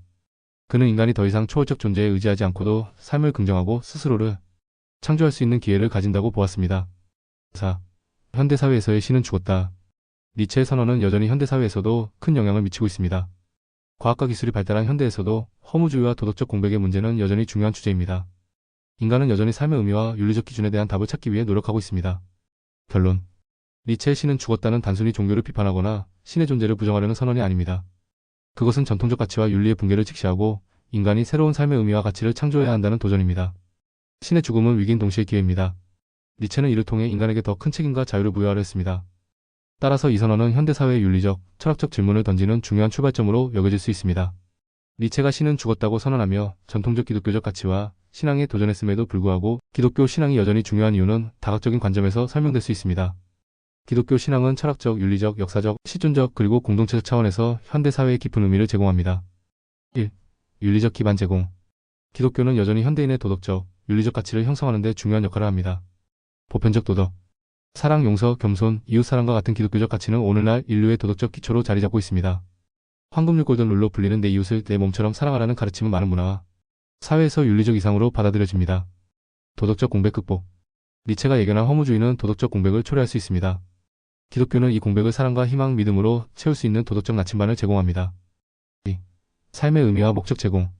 기독교는 인간의 삶에 초월적인 의미와 목적을 부여합니다. 구원과 초월.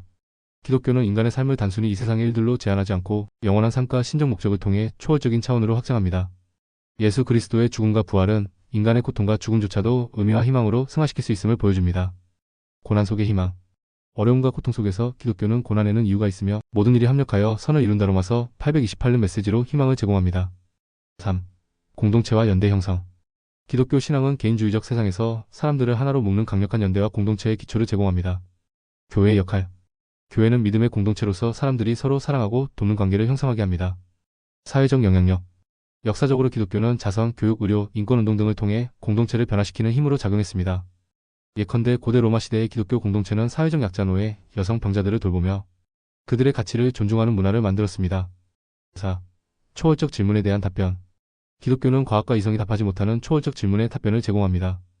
삶과 죽음. 왜 우리는 존재하는가? 죽음 이후에는 무엇이 있는가? 와. 같은 질문은 인간 존재의 핵심에 자리 잡고 있습니다. 기독교는 이러한 질문에 대한 초월적이고 희망적인 대답을 제시합니다. 영적 갈망. 현대인은 물질적 풍요 속에서도 내적 공허감을 느끼곤 합니다. 기독교는 하나님과의 관계를 통해 이 공허를 채우는 길을 제시합니다. 5. 사랑과 용서의 가르침. 기독교는 인간의 약점과 죄성을 인정하면서도 사랑과 용서를 강조합니다. 은혜의 개념.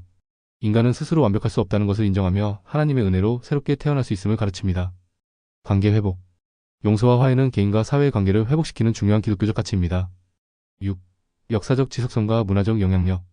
기독교는 단순한 종교를 넘어 인류 역사의 주요 축을 형성했습니다. 철학과 문명의 기초. 서구 문명의 법, 윤리, 예술, 정치, 철학의 기초에는 기독교적 세계관이 깊게 스며 있습니다. 끊임없는 적응. 기독교는 시대의 변화 속에서도 끊임없이 적응하며 본질을 유지해왔습니다. 예를 들어 현대 기독교는 과학과 신앙을 조화롭게 해석하며 새로운 시대의 도전에 응답하고 있습니다. 7. 허무주의와 상대주의에 대한 대안. 니체의 철학 이후 등장한 허무주의와 상대주의는 인간을 혼란에 빠뜨릴 수 있습니다. 절대적 진리. 기독교는 절대적 진리를 제시하며 혼란 속에서 명확한 기준을 제공합니다. 정체성과 희망. 기독교는 인간이 하나님의 형상대로 창조된 고귀한 존재임을 선언하며 개인에게 정체성과 희망을 줍니다. 8. 현대적 도전에 대한 응답. 기독교는 과거의 종교로만 머물지 않고 현대 사회가 직면한 문제들에 대해 실질적인 답변을 제공합니다. 환경 문제. 창조의 청지기로서 인간의 책임을 강조하며 지속가능한 삶을 지향합니다. 사회적 불의. 정의와 공의, 약자에 대한 사랑을 바탕으로 불의에 맞서 싸웁니다. 결론. 니체의 신은 죽었다 선언 이후에도 기독교 신앙은 여전히 중요하고 현대 사회에서 의미 있는 역할을 하고 있습니다. 기독교는 인간의 이성적 탐구와 초월적 갈망을 조화롭게 연결하며 개인과 공동체 모두에게 희망과 사랑을 제공합니다. 허무주의와 도덕적 공백의 시대에 기독교는 단순한 전통을 넘어 인간 삶의 깊은 질문에 대한 답변을 주는 살아있는 신앙으로 남아있습니다. 따라서 기독교는 현대사회에서도 여전히 중요한 지침이자 희망의 원천으로 자리 잡고 있습니다. 그러니까 21세기의 이성의 시대에 살고 있음에도 종교는 필요하고 하나님은 필요합니다. 니체가 한 말씨는 죽었다. 그는 말에 하나님은 없다고 단정 지으면 안 됩니다. 이성과 종교는 양립할 수 없다고 생각하는 사람들이 늘고 있는 것 같습니다. 이성과 종교는 양립이 가능합니다. 서로 보완할 때 훌륭한 인간이 될 수 있습니다. 하지만 이성과 종교는 우리의 마음 안에서 왜 늘 충돌할까요? 이성은 육신에서 나오고 종교는 영성에서 나오기 때문입니다. 키르케고르 같은 이성적인 종교인이 있었습니다. 그는 이성과 종교의 대립으로 괴로워했던 대표적인 인물입니다. 키르케고르의 쓰는 KIRKGARD가 괴로워했던 이유는 그의 철학과 종교적 신념이 내포하고 있는 존재의 역설과 딜레마에서 비롯됩니다. 그는 철학적으로 깊은 성찰을 통해 인간 존재와 신앙의 본질을 탐구하면서 개인적이고 실존적인 불안과 갈등을 경험했습니다. 몇 가지 핵심적인 이유를 살펴보겠습니다. 1. 이성과 신앙의 긴장. 키에르케고르는 신앙이 이성을 초월한다고 보았습니다. 그는 신앙의 도약리프 오브 FAITH를 통해서만 진정한 종교적 삶에 도달할 수 있다고 주장했는데 이는 이성이 감당할 수 없는 영역으로 뛰어들어야 한다는 뜻입니다. 이성이 요구하는 확실성과 신앙이 요구하는 불확실성 사이의 갈등은 그에게 큰 괴로움이었습니다. 특히 이성적 판단으로는 이해할 수 없는 신의 요구에 아브라함의 이삭 제물 이야기를 받아들여야 하는 신앙의 본질이 그를 고뇌하게 했습니다. 2. 절망의 실존적 문제. 키에르케고르의 철학에서 절망 DSPAI아은 중요한 주제입니다. 그는 절망을 자신의 참된 본질과의 단절로 보았으며 이는 인간이 신 앞에서 자기 존재를 깨닫는 과정에서 필연적으로 겪게 되는 고통입니다. 그는 절망이 자신을 부정하거나 신과의 관계를 잃는 것에서 비롯된다고 보았습니다. 이 절망은 모든 인간이 겪는 실존적 상태이며 이를 극복하지 못하면 진정한 신앙에 도달할 수 없다고 생각했습니다. 3. 윤리와 신앙의 충돌. 키에르케고르는 윤리적 삶과 종교적 삶이 항상 일치하지 않는다고 보았습니다. 예를 들어 아브라함의 이야기에서 아브라함은 윤리적으로는 아들을 죽이는 것이 도덕적으로 잘못된 일이지만 종교적으로는 신의 명령을 따르는 것이 올바른 행동이었습니다. 이러한 윤리적 책임과 종교적 신앙 사이의 충돌은 키에르케고르에게 개인적 고뇌를 가져왔습니다. 4. 개인의 고독과 책임. 키에르케고르는 기독교 신앙을 개인적이고 내면적인 문제로 보았습니다. 그는 집단적 신앙이나 형식적 종교 생활을 비판하며 개인이 신 앞에서 단독자로 서야 한다고 주장했습니다. 하지만 절대자와 마주한 개인의 고독은 큰 두려움과 고통을 동반합니다. 그는 이를 통해 인간이 자신의 실존적 책임을 깨닫고 신과의 관계를 새롭게 정립해야 한다고 보았지만 이 과정은 매우 고통스러운 일이었습니다. 자신의 삶과 신앙 간의 모순. 키에르케고르는 자신의 삶에서 신앙의 이상을 온전히 실천하지 못하는 현실에 괴로워했습니다. 그는 자신의 약혼자인 레기네 올센 아리쥐아이엔이 올선과의 관계에서 큰 갈등을 겪었으며 그녀와의 사랑을 포기하면서 자신의 종교적 삶을 선택했습니다. 그러나 이러한 결정은 그에게 큰 심리적 고통과 외로움을 안겨주었으며 이를 통해 신앙의 실천이 얼마나 어려운지를 실감했습니다. 결론. 키에르케고르의 괴로움은 인간 실존의 본질적 한계와 신앙이라는 초월적 요구 사이의 갈등에서 비롯되었습니다. 그는 이를 통해 인간이 신 앞에서 자신의 실존적 책임을 깨닫고 고통 속에서 진정한 신앙에 도달할 수 있다고 보았습니다. 결국 그의 철학은 고통을 통해 신앙의 진정성을 추구하는 실존적 투쟁을 중심으로 하고 있습니다. 키에르케고르가 힘들어했던 투쟁은 사실 인간의 육신과 영성의 치열한 투쟁이었습니다. 신앙의 길 육신과의 싸움. 신앙의 길은 인간의 내면 깊은 곳에서 일어나는 치열한 싸움의 연속입니다. 인간은 육신과 영혼이라는 두 차원의 존재로 창조되었습니다. 이성은 육신에서 나오는 인간의 본성적인 능력이며 이를 통해 세상의 이치를 이해하고 삶의 방향을 설정하려 합니다. 그러나 이성은 종종 한계를 드러내며 하나님의 초월적 진리에 도달할 수 없습니다. 이에 반해 영성은 하나님으로부터 나오는 은혜와 계시를 통해 주어지는 것으로 인간의 한계를 초월하여 신적 진리를 이해하고 받아들이게 합니다. 사도 바울은 로마서 7장에서 이러한 내적 갈등을 강렬하게 묘사합니다. 그는 자신의 내면에서 육신의 법과 하나님의 법 사이의 싸움을 경험하며 고백합니다. 오라 나는 공고한 사람이로다. 이 사망의 몸에서 누가 나를 건져내랴. 로마서 7장 24절. 바울은 여기서 인간의 육신의 연약함과 죄로 인해 고통받는 실존적 상태를 묘사합니다. 육신은 하나님의 법을 거스르는 죄의 본성을 가지고 있으며 인간은 스스로의 힘으로 이를 극복할 수 없습니다. 이성은 선한 삶을 살아야 한다는 원칙을 알지만 그 원칙을 지키기에는 육신의 유혹이 너무도 강력합니다. 육신과 영의 대립. 육신과 영의 대립은 단순히 도덕적 갈등이 아니라 인간 존재의 근본적인 싸움입니다. 성경은 육신을 죄의 도구로 묘사하며 이를 따르는 삶은 결국 멸망에 이른다고 경고합니다. 육신을 좇는 자는 육신의 일을, 영을 좇는 자는 영의 일을 생각하나니 육신의 생각은 사망이요 영의 생각은 생명과 평안이니라. 로마서 8장 5절에서 6절. 육신은 우리를 세속적인 욕망으로 이끌며 하나님의 뜻에 순종하지 못하도록 방해합니다. 반면 영성은 우리로 하여금 하나님의 뜻을 깨닫고 그분과의 관계 안에서 진정한 자유와 평안을 누리게 합니다. 신앙의 길은 이 육신의 본성과 싸워 하나님의 영에 자신을 내어 맡기는 것입니다. 신앙의 길 육신을 죽이고 영으로 살기. 신앙의 길에서 육신과의 싸움은 결코 쉬운 과정이 아닙니다. 인간의 본성은 죄로 인해 타락하였고 육신은 끊임없이 영적인 삶을 방해합니다. 그러나 바울은 우리가 하나님의 영에 의해 변화될 수 있다고 강조합니다. 그러므로 이제 그리스도 예수 안에 있는 자에게는 결코 정죄함이 없나니 이는 그리스도 예수 안에 있는 생명의 성령의 법이 죄와 사망의 법에서 너를 해방하였습니다. 로마서 8장 1절에서 2절. 예수 그리스도의 은혜를 통해 우리는 육신의 사망에서 해방될 수 있습니다. 성령의 능력은 우리를 죄와 육신의 법에서 자유롭게 하며 하나님께서 원하시는 영적 삶을 살게 합니다. 실천적인 적용. 매일의 싸움. 육신과 영의 싸움은 신앙을 가진 모든 사람이 매일 직면하는 현실입니다. 1. 기도와 묵상. 하나님의 말씀을 통해 영적으로 무장하십시오. 말씀이 우리를 새롭게 하며 육신의 욕망을 다스릴 수 있는 힘을 줍니다. 2. 성령의 도움. 우리는 성령의 능력 없이는 육신과의 싸움에서 승리할 수 없습니다. 성령의 인도하심을 구하며 겸손히 의지하십시오. 3. 자기 부인. 예수님께서 말씀하신 대로 자기 십자가를 지고 날마다 자신의 욕망을 부인해야 합니다. 결론. 육신과의 싸움은 고통스럽고 끊임없는 과정이지만 이것이 바로 신앙의 여정입니다. 바울이 고백한 오라 나는 공고한 사람이로다라는 절규는 우리 모두의 고백일 수 있습니다. 그러나 그는 그 절망 속에서도 우리 주 예수 그리스도로 말미암아 하나님께 감사하노라. 로마서 7장 25절며 구원의 확신을 노래했습니다. 육신과 영의 싸움은 하나님께 더 가까이 나아가는 길이며 우리의 연약함 속에서 하나님의 은혜와 성령의 능력이 더욱 드러나는 자리입니다. 이 싸움 속에서 우리는 매일 하나님께 의지하며 그분의 영으로 살아가는 신앙의 길을 걸어야 합니다. 육신과의 싸움이 고통스럽지만 사도 바울이 선택한 예수님으로 승리하는 삶이 진정한 승리하는 길입니다. 예수님 없이는 절대 육신과의 싸움에서 승리할 수 없습니다. 인간의 이성은 한계가 있기 때문입니다. 인간의 육신은 제한적이기 때문입니다. 육신과의 싸움에서 매우 힘들어했던 사람들은 다음과 같습니다. 왜냐하면 이성이 완벽하지 않고 한계가 있는데 이것으로 완벽을 추구했기 때문입니다. 카미, 게테, 그리고 아쿠타가와 류노스케와 같은 철학적 사고를 가진 작가들이 괴로워했던 이유는 그들이 탐구한 삶의 근본적인 문제와 그들의 개인적인 삶의 경험에서 비롯된 것입니다. 이들은 모두 인간의 존재, 고독, 죽음, 그리고 의미에 대해 깊이 고민했으며 그 과정에서 피할 수 없는 내적 갈등과 고뇌를 겪었습니다. 1. 알베르 카미. 부조리의 철학으로 유명한 카미는 인간 존재의 근본적인 모순에서 오는 괴로움에 집중했습니다. 부조리와 삶의 갈등. 카미는 인간이 삶의 의미를 찾으려는 본능과 우주가 무의미하다는 사실 사이의 모순을 부조리라고 보았습니다. 그는 인간이 의미를 찾으려 하지만 그 노력은 본질적으로 무의미한 우주와 충돌한다고 주장했습니다.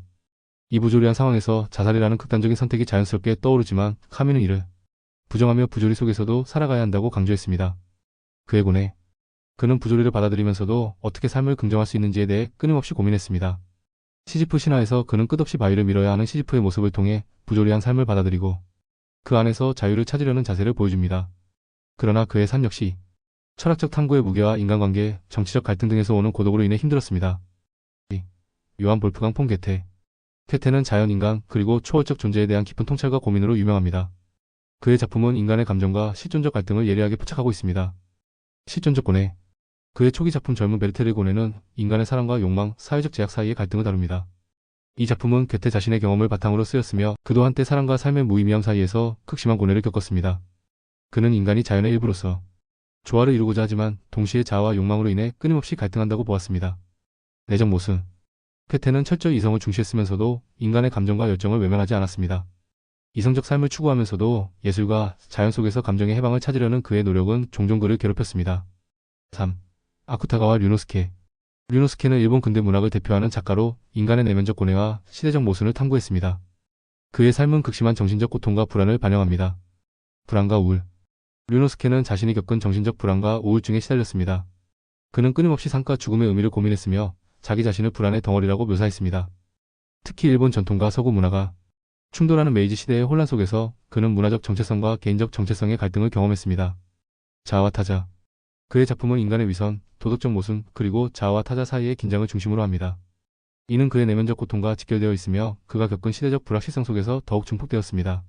이러한 갈등은 결국 그의 자살이라는 극단적인 선택으로 이어졌습니다. 공통된 고뇌의 인간 실존의 불안과 모순.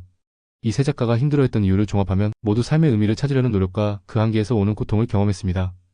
1. 삶의 무의미와 그에 대한 대면. 카미는 부조리한 삶을 긍정하려 했고 괴테는 자연과 조화를 이루려 했으며 류노스케는 의미를 찾지 못하고 절망했습니다. 2. 내적 갈등과 고독. 이들은 모두 자신의 내적 세계와 외부 세계의 기대 사이에서 갈등했습니다. 인간의 본질적인 외로움과 이를 해결하려는 노력은 그들의 작품에 드러납니다. 3. 시대적 모순. 괴테와 류노스케는 각자의 시대적 변화 속에서 전통과 현대화의 충돌을 경험하며 자신들의 위치를 고민했습니다. 결론. 이들은 모두 철학적 깊이와 예술적 감수성으로 인해 인간의 실존적 문제를 누구보다 날카롭게 포착했습니다.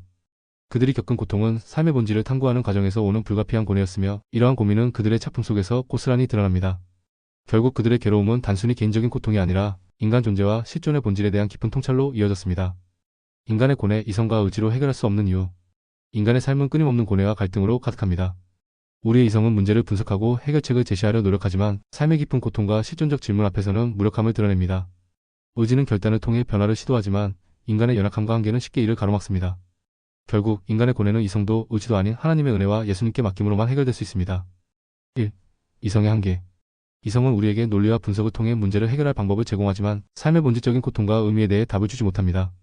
삶의 궁극적 의미 나는 왜 존재하는가? 고통은 왜 존재하는가? 와 같은 질문은 이성으로 해답을 찾을 수 없습니다. 감정과 고통의 영역 이성은 고통을 설명할 수 있을지언정 고통을 없애거나 인간의 마음을 치유할 수는 없습니다. 인간의 상처는 논리로 치유되지 않습니다.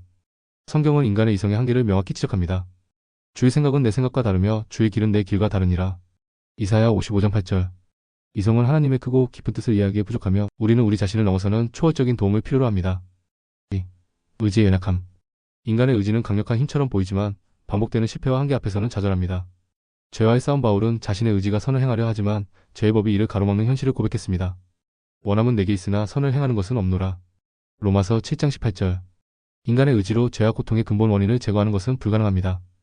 피곤한 싸움. 의지로 문제를 해결하려는 노력은 종종 우리를 더 깊은 절망으로 몰아넣습니다. 끝없는 시도와 실패 속에서 우리는 스스로의 연약함을 깨닫게 됩니다. 3.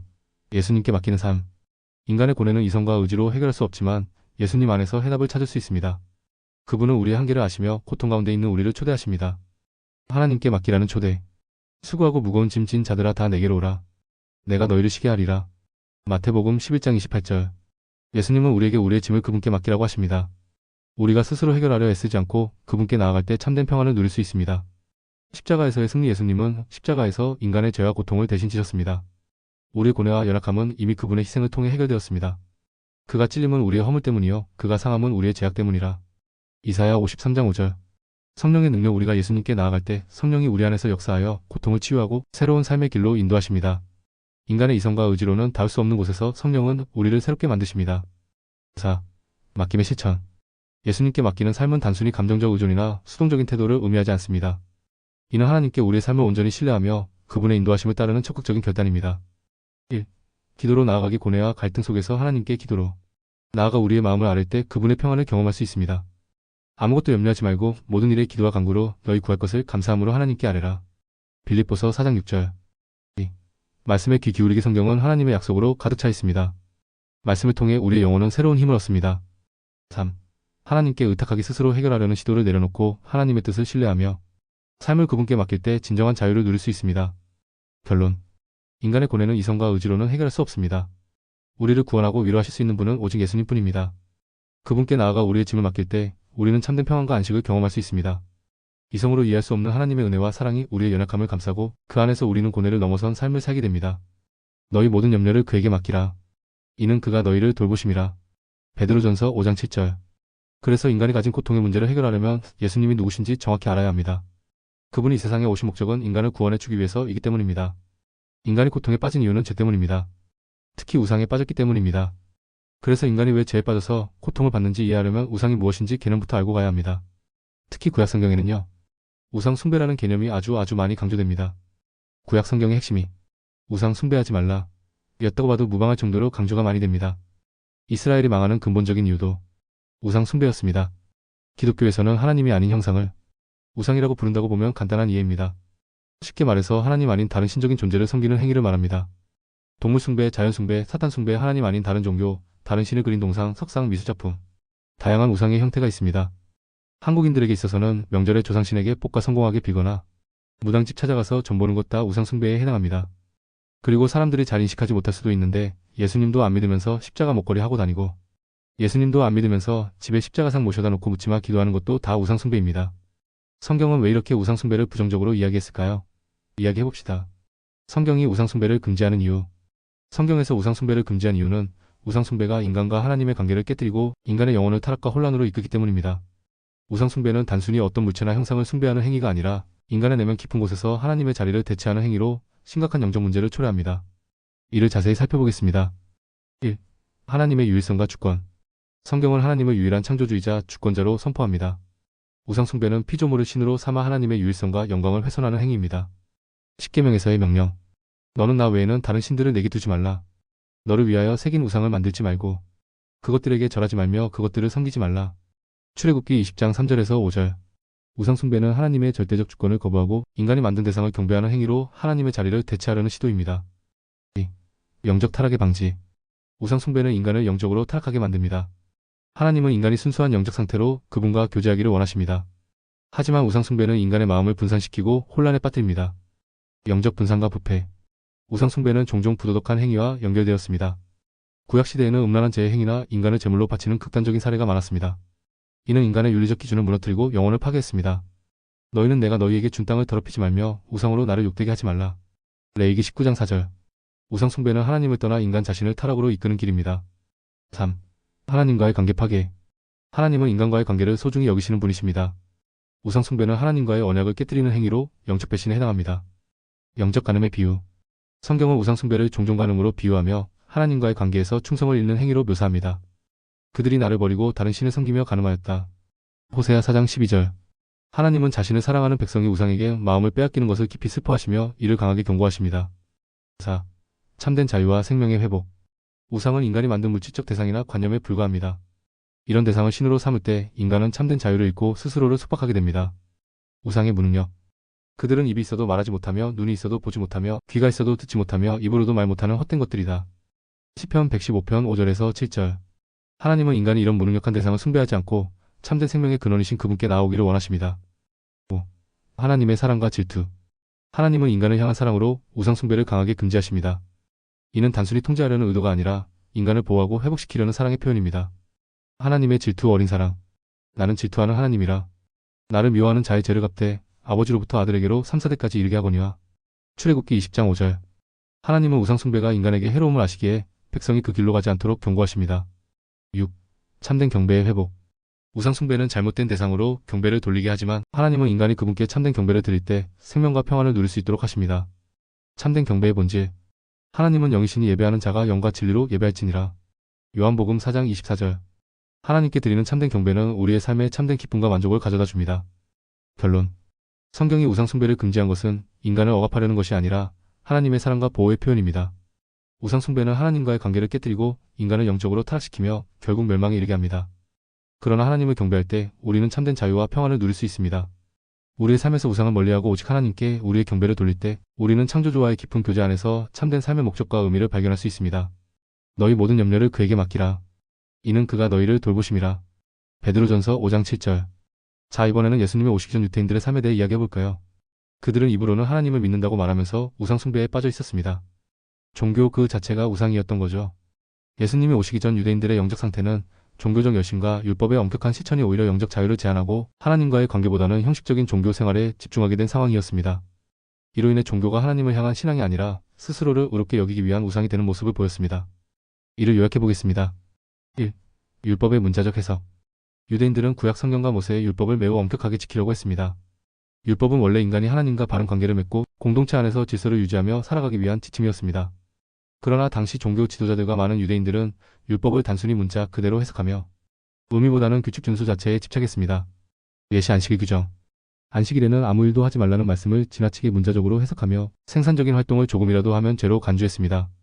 예를 들어 안식일에 물건을 옮기거나 불을 피우는 것도 금지되었으며 이 규칙을 어기는 사람은 큰 처벌을 받았습니다. 결과적으로 안식일은 사람들에게 평안과 쉼의 날이 아니라 두려움과 억압의 날로 변질되었습니다. 2. 율법을 통한 자기 의로움. 유대인들은 율법을 철저히 지키는 행위로 자신의 의로움을 증명하려 했습니다. 그들은 율법을 지키는 행위로 하나님께 의롭다 인정받을 수 있다고 믿었으며 이를 통해 다른 사람들보다 자신이 더 경건하다고 여겼습니다. 이러한 태도는 종교적 열심과 규칙 준수를 넘어 교만으로 이어졌습니다. 바리새인들의 모습. 예수님은 특히 바리새인들을 강하게 비판하셨습니다.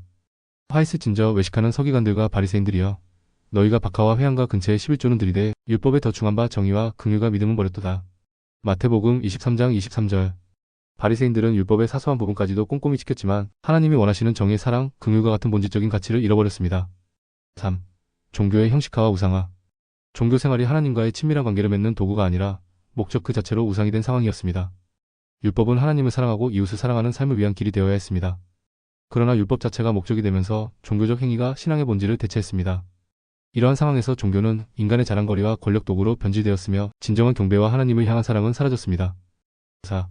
예수님의 비판과 회복의 메시지. 예수님은 유대인들의 이러한 영적 상태를 강하게 비판하시고 율법의 본질을 회복시키려 하셨습니다. 율법의 본질 강조. 예수님은 율법의 궁극적인 목적이 하나님과의 관계 회복과 이웃 사랑임을 가르치셨습니다. 내가 온 것은 율법이나 선지자를 폐하려 함이 아니요 완전하게 하려 함이라. 마태복음 5장 17절. 외식적인 신앙 비판. 예수님은 사람들에게 보이기 위해 경건한 척하는 외식적인 종교 행위를 강하게 책망하셨습니다. 이 백성 입술로는 나를 존경하되 마음은 내게서 멀도다.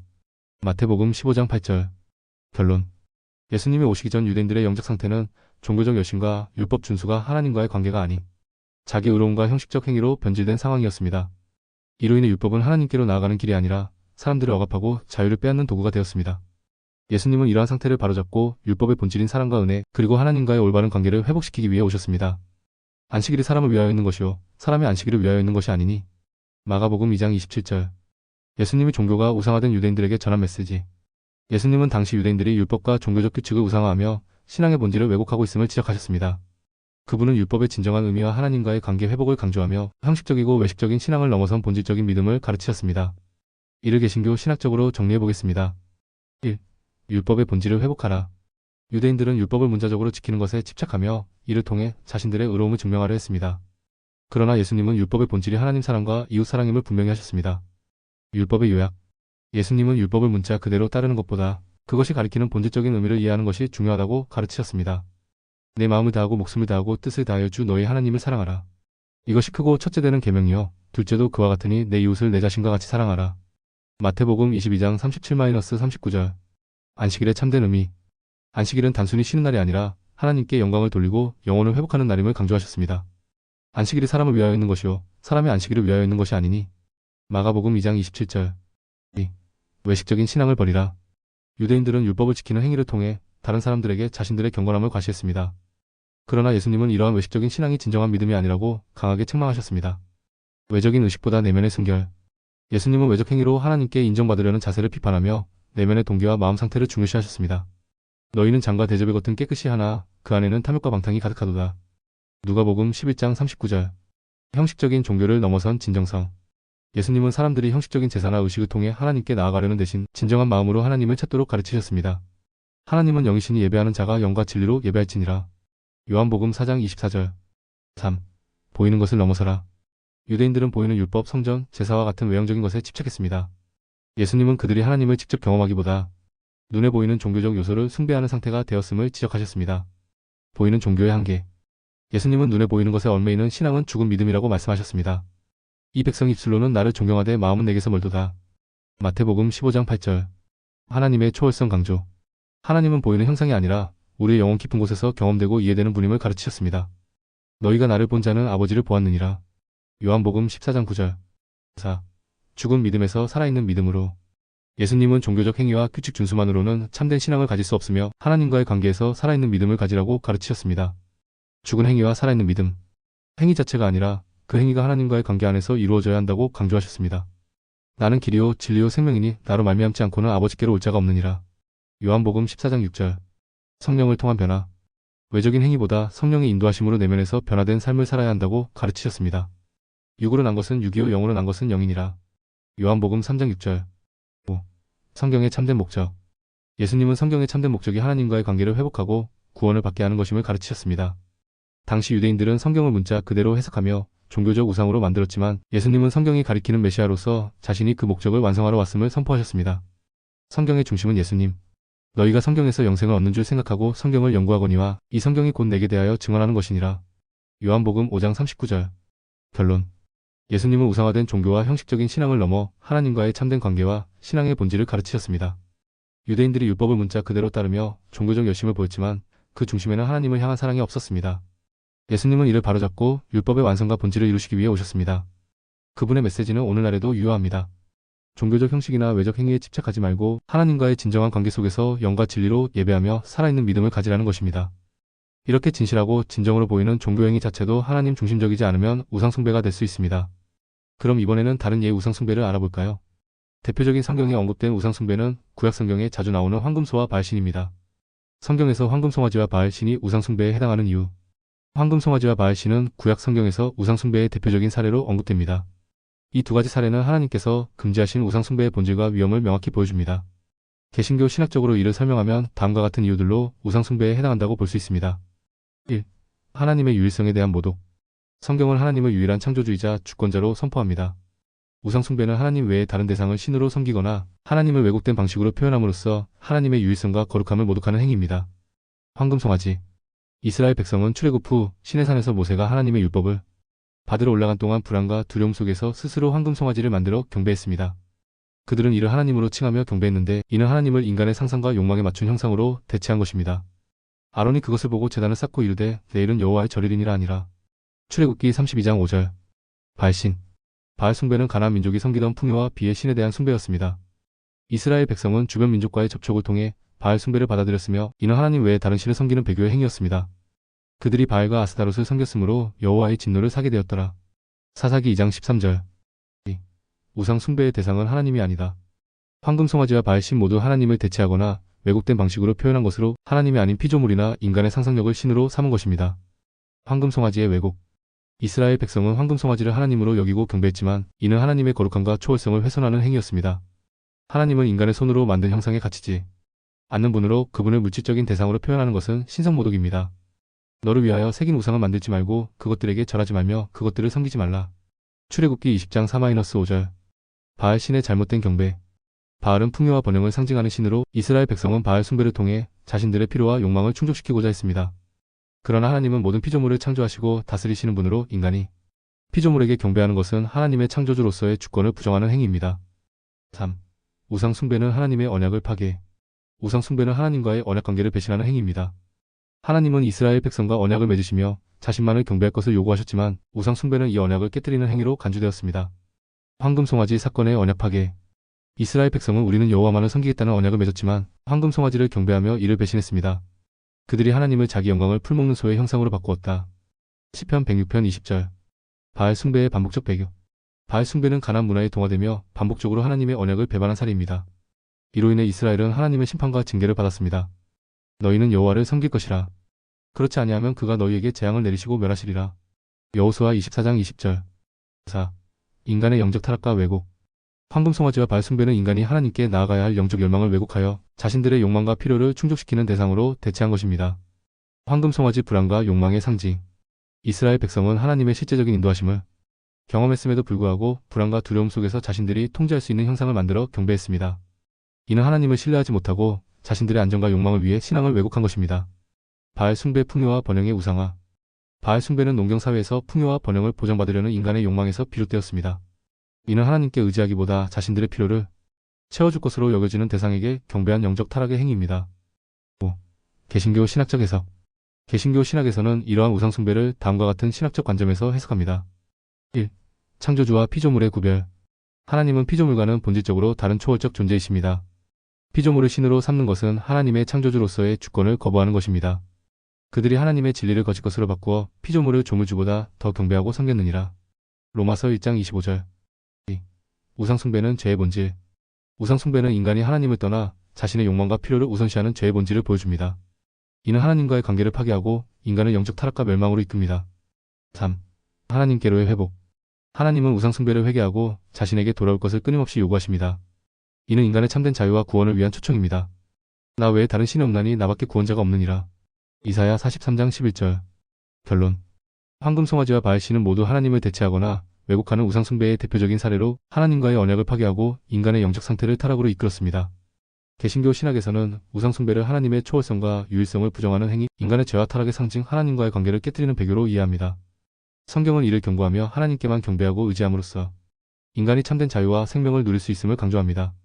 우상 숭배는 또 뭐가 있을까요? 성경에 정말 자주 나오고 성경이 말하는 아주 악한 우상은 이집트의 파라오입니다. 성경에서 파라오가 우상으로 간주된 이유. 이집트의 파라오는 성경에서 우상의 대표적인 예로 등장합니다. 이는 단순히 이집트 왕권의 상징이 아니라 인간을 신으로 섬기는 행위의 본질을 드러냅니다. 성경에서 파라오가 우상으로 간주된 이유를 개신교 신학적으로 설명하면 다음과 같습니다. 1. 인간을 신으로 삼는 행위. 우상 숭배는 하나님 외에 다른 대상을 경배하거나 하나님만이 가져야 할 영광과 권위를 피조물에게 돌리는 행위를 포함합니다. 파라오는 자신을 신적 존재로 선포하며 이집트 백성과 주변 민족들에게 경배를 받았습니다. 파라오의 신격화. 이집트에서 파라오는 태양신 라나 다른 신들의 대리자로 여겨졌으며 자신을 신으로 주장했습니다. 파라오는 단순히 정치적 지도자가 아니라 신적인 권위를 가지고 백성들의 삶을 통제하고 지배하는 존재로 숭배되었습니다. 나는 여호와라. 내가 바로와 그의 모든 신들을 벌할 것이라. 출애굽기 12장 12절. 하나님은 출애굽 사건을 통해 파라오와 이집트 신들이 참된 신이 아님을 드러내셨습니다. 2. 하나님과의 대결 구도. 파라오는 성경에서 하나님과의 대결 구도를 상징합니다. 이는 인간이 하나님의 권위를 거부하고 스스로 신의 자리에 오르려는 죄의 본질을 보여줍니다. 교만의 상징. 파라오는 하나님의 명령을 거부하며 자신의 권위를 하나님보다 높였습니다. 출애굽기에서 하나님은 파라오의 교만함을 꺾고 그의 신격화를 무너뜨리기 위해 10가지 재앙을 내리셨습니다. 바로가 이르되 여호와가 누구이기에 내가 그의 목소리를 듣고 이스라엘을 보내겠느냐? 나는 여호와를 알지 못하니 이스라엘을 보내지 아니하리라. 출애굽기 5장 2절. 인간과 하나님의 자리에 대한 대립. 파라오는 자신의 권위를 절대적인 것으로 여기며 하나님의 구속적 명령을 무시했습니다. 이는 인간이 하나님의 통치를 거부하고 스스로를 신격화하려는 원죄의 연속입니다. 3.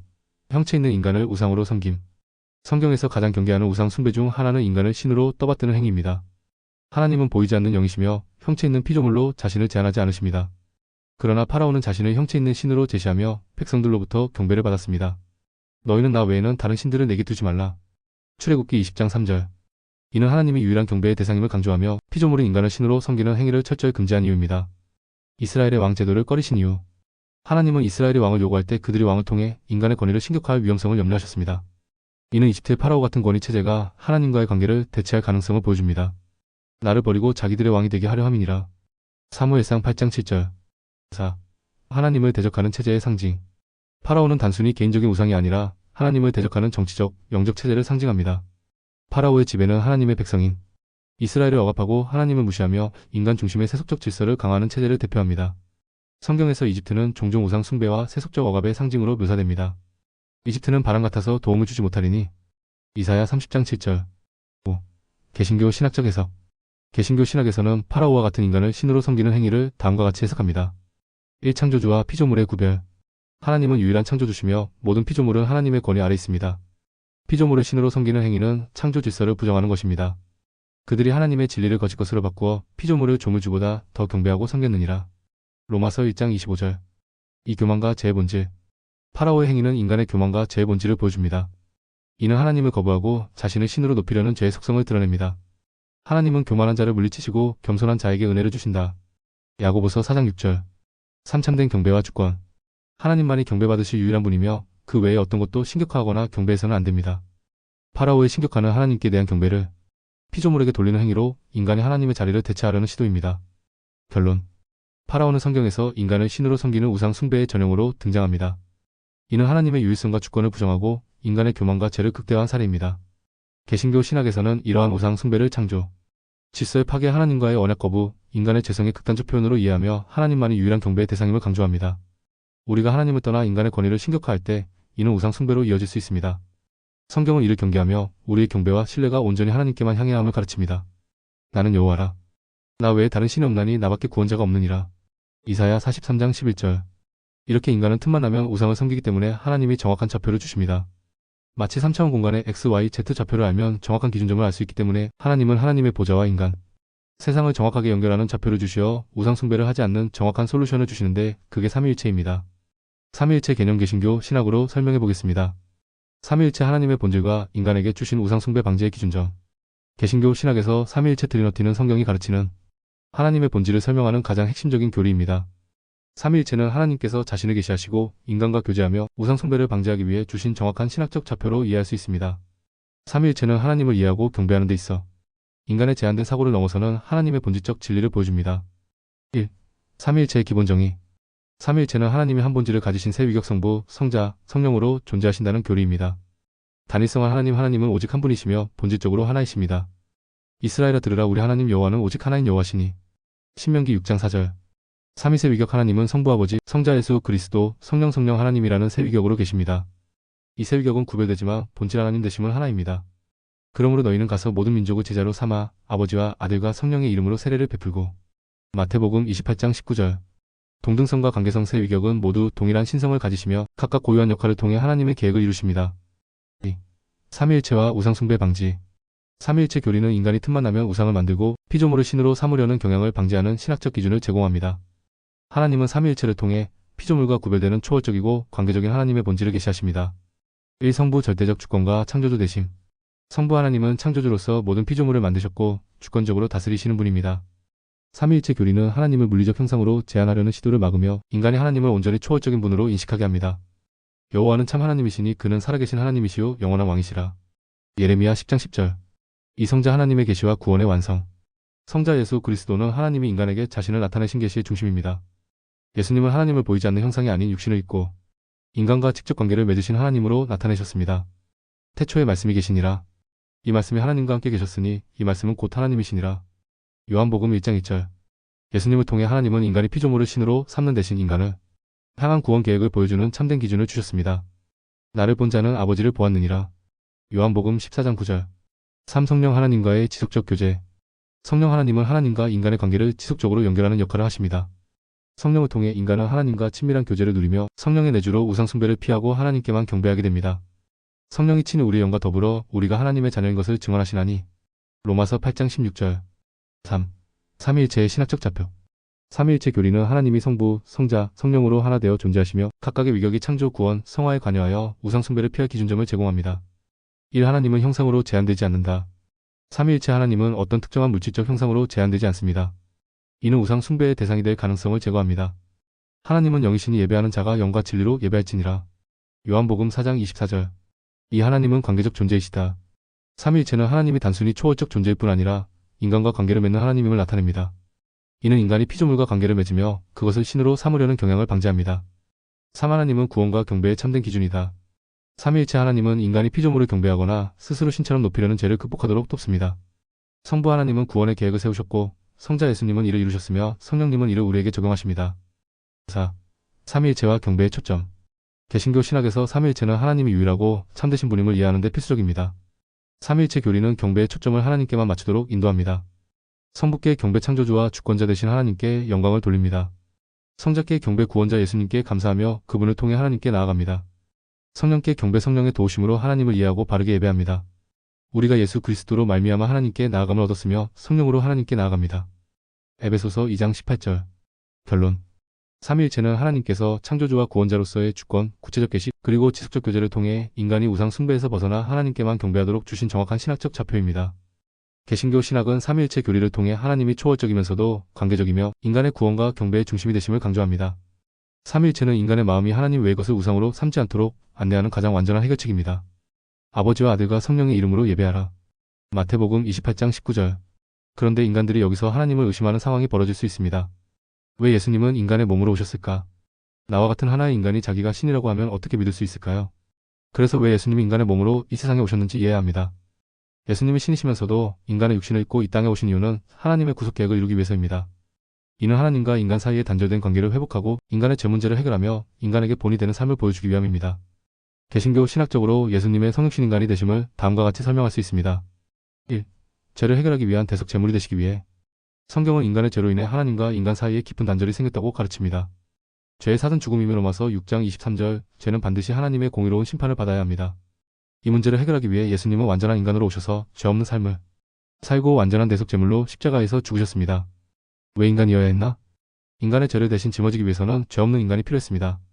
한 사람으로 말미암아 죄가 세상에 들어오고 한 사람의 의로운 행위로 말미암아 많은 사람이 의롭게 되느니라. 로마서 5장 12-19절. 구약의 제사에서 동물이 희생제물로 사용되었지만 동물은 인간의 죄를 완전히 속죄할 수 없었습니다. 오직 인간으로 오신 예수님만이 완전한 대속 제물이 될 수 있었습니다. 염소와 송아지에 피로 하지 아니하고 자기 피로 영원한 속죄를 이루사 단번에 성소에 들어가셨느니라. 히브리서 9장 12절. 하나님과 인간 사이의 중보자가 되시기 위해. 예수님은 하나님과 인간 사이의 중보자 역할을 하시기 위해 인간으로 오셨습니다. 중보자의 필요성. 하나님은 거룩하시며 인간은 죄로 인해 하나님께 나아갈 수 없습니다. 예수님은 참 하나님이시며 동시에 참 인간으로서 하나님과 인간 사이에 다리를 놓으셨습니다. 하나님은 한 분이시요 또 하나님과 사람 사이의 중보자도 한 분이시니 곧 사람이신 그리스도 예수라. 디모데전서 2장 5절. 인간의 대표로서의 역할. 예수님은 모든 인간을 대표하여 하나님의 심판을 대신 받으시고 그 공로로 인간이 하나님과 화목할 수 있는 길을 여셨습니다.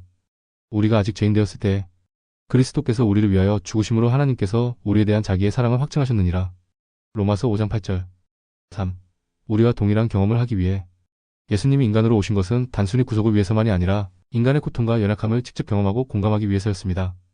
연약함에 공감하시는 하나님. 예수님은 배고픔, 슬픔, 고통, 배신 등을 경험하셨으며 인간이 겪는 모든 연약함을 몸소 체험하셨습니다. 우리에게 있는 대제사장은 우리의 연약함을 동정하지 못하실 리가 아니요 모든 일에 우리와 똑같이 시험을 받으신 이로되 죄는 없으시니라. 히브리서 4장 15절. 고통 중에 있는 자들에게 소망을 주심. 예수님은 인간으로 오셔서 인간의 고통과 연약함 속에서도 하나님의 사랑과 능력을 보여주심으로써 우리에게 소망을 주셨습니다. 4. 본이 되는 삶을 보여주시기 위해. 예수님은 인간이 하나님께 어떻게 순종하며 살아야 하는지를 몸소 보여주셨습니다. 예수님의 삶은 하나님의 뜻에 완전히 순종하는 삶이었으며 이는 인간이 따라야 할 완전한 본보기입니다. 나를 본 사람은 아버지를 보았다. 요한복음 14장 9절. 또한 예수님은 인간이 서로를 사랑하고 섬기며 살아야 한다는 것을 삶으로 보여주셨습니다. 내가 너희를 사랑한 것 같이 너희도 서로 사랑하라. 요한복음 13장 34절. 5. 부활을 통해 영원한 생명을 보증하기 위해. 예수님은 인간으로 오셔서 죽으시고 부활하심으로 죽음에서 승리하는 길을 우리에게 보여주셨습니다. 부활은 인간이 죽음을 넘어 영원한 생명을 얻을 수 있다는 하나님의 약속의 성취입니다. 그리스도께서 죽은 자 가운데서 다시 살아남자는 자들의 첫 열매가 되셨도다. 고린도전서 15장 20절. 예수님의 부활은 인간에게 부활의 소망을 보증하며 하나님과의 영원한 교제를 약속합니다. 결론. 예수님이 신이시면서도 인간의 육신으로 오신 이유는 인간의 죄를 대신 짊어지시고 구원하시기 위해서입니다. 그분은 완전한 대속 제물이 되시고 하나님과 인간 사이의 중보자로서 역할을 하셨습니다. 또한 인간의 연약함을 경험하심으로써 우리에게 공감하시고 하나님께 순종하며 살아야 할 본을 보여주셨습니다. 예수님의 성육신은 하나님이 우리를 사랑하셔서 직접 우리에게 다가오셨음을 보여주는 가장 위대한 사건이며 인간의 구원을 위한 하나님의 완전한 계획을 이루는 핵심입니다. 말씀이 육신이 되어 우리 가운데 거하심에 우리가 그의 영광을 보니 아버지의 독생자의 영광이요 은혜와 진리가 충만하더라. 요한복음 1장 14절. 그런데 예수님은 인간을 몸으로 이 땅에 오셨습니다. 그래서 기독교에 대한 이해가 깊지 않은 사람들은 파라오가 인간신임으로 악하다고 했으면서 왜 예수님은 인간인 자신을 인간 우상으로 만드셨을까? 의문이 생길 수 있습니다. 예수님은 인간 우상이 아닙니다. 예수님은 인간을 신으로 섬기는 우상이 아니라 참 하나님이십니다. 예수님을 인간으로만 보고 그를 신으로 섬기는 행위를 우상 숭배로 치부하는 주장은 성경의 계시와 개신교 신학의 근본 교리를 오해한 것입니다. 개신교 신학은 예수님을 단순한 인간이 아니라 참 하나님이자 참 인간으로 성육신하신 하나님의 아들로 이해합니다. 이 주장을 반박하기 위해 예수님의 신성과 성육신의 의미를 신학적으로 설명하겠습니다. 1. 예수님은 단순한 인간이 아니다. 삼위일체의 두 번째 위격. 개신교 신학의 핵심 교리인 삼위일체는 예수님이 성부 하나님 성령, 하나님과 동일한 본질을 가지신 참 하나님임을 명확히 가르칩니다. 예수님의 신성과 성경의 증거. 성경은 예수님을 하나님과 동등하신 분으로 명확히 증언합니다. 태초에 말씀이 계시니라. 이 말씀이 하나님과 함께 계셨으니 이 말씀은 곧 하나님이시니라. 요한복음 1장 1절. 나와 아버지는 하나이니라. 요한복음 10장 30절. 삼위일체의 두 번째 위격. 예수님은 삼위일체 하나님 가운데 성자아들로서 영원 전부터 존재하셨으며 창조와 구원의 사역에 있어 중심적인 역할을 하셨습니다. 그는 보이지 아니하시는 하나님의 형상이시요 모든 창조물보다 먼저 나신 이시니. 골로새서 1장 15절. 예수님을 단순한 인간으로 보는 것은 삼위일체 교리를 거부하는 것이며 성경의 가르침을 왜곡하는 것입니다. 예수님의 성육신은 구원을 위한 하나님의 주권적 계획. 예수님이 인간으로 오신 것은 단순히 인간이 신으로 섬길 대상을 제공하려는 것이 아니라 인류의 구원을 이루기 위한 하나님의 주권적 결정입니다. 성육신의 목적. 하나님은 인간의 죄를 구속하기 위해 자신의 아들을 이 땅에 보내셨습니다. 예수님은 하나님과 동일한 본질을 가지시면서도 인간의 육신을 입으셨기에 참된 대속자가 될 수 있었습니다. 말씀이 육신이 되어 우리 가운데 거하심에 우리가 그의 영광을 보니 아버지의 독생자의 영광이요 은혜와 진리가 충만하더라.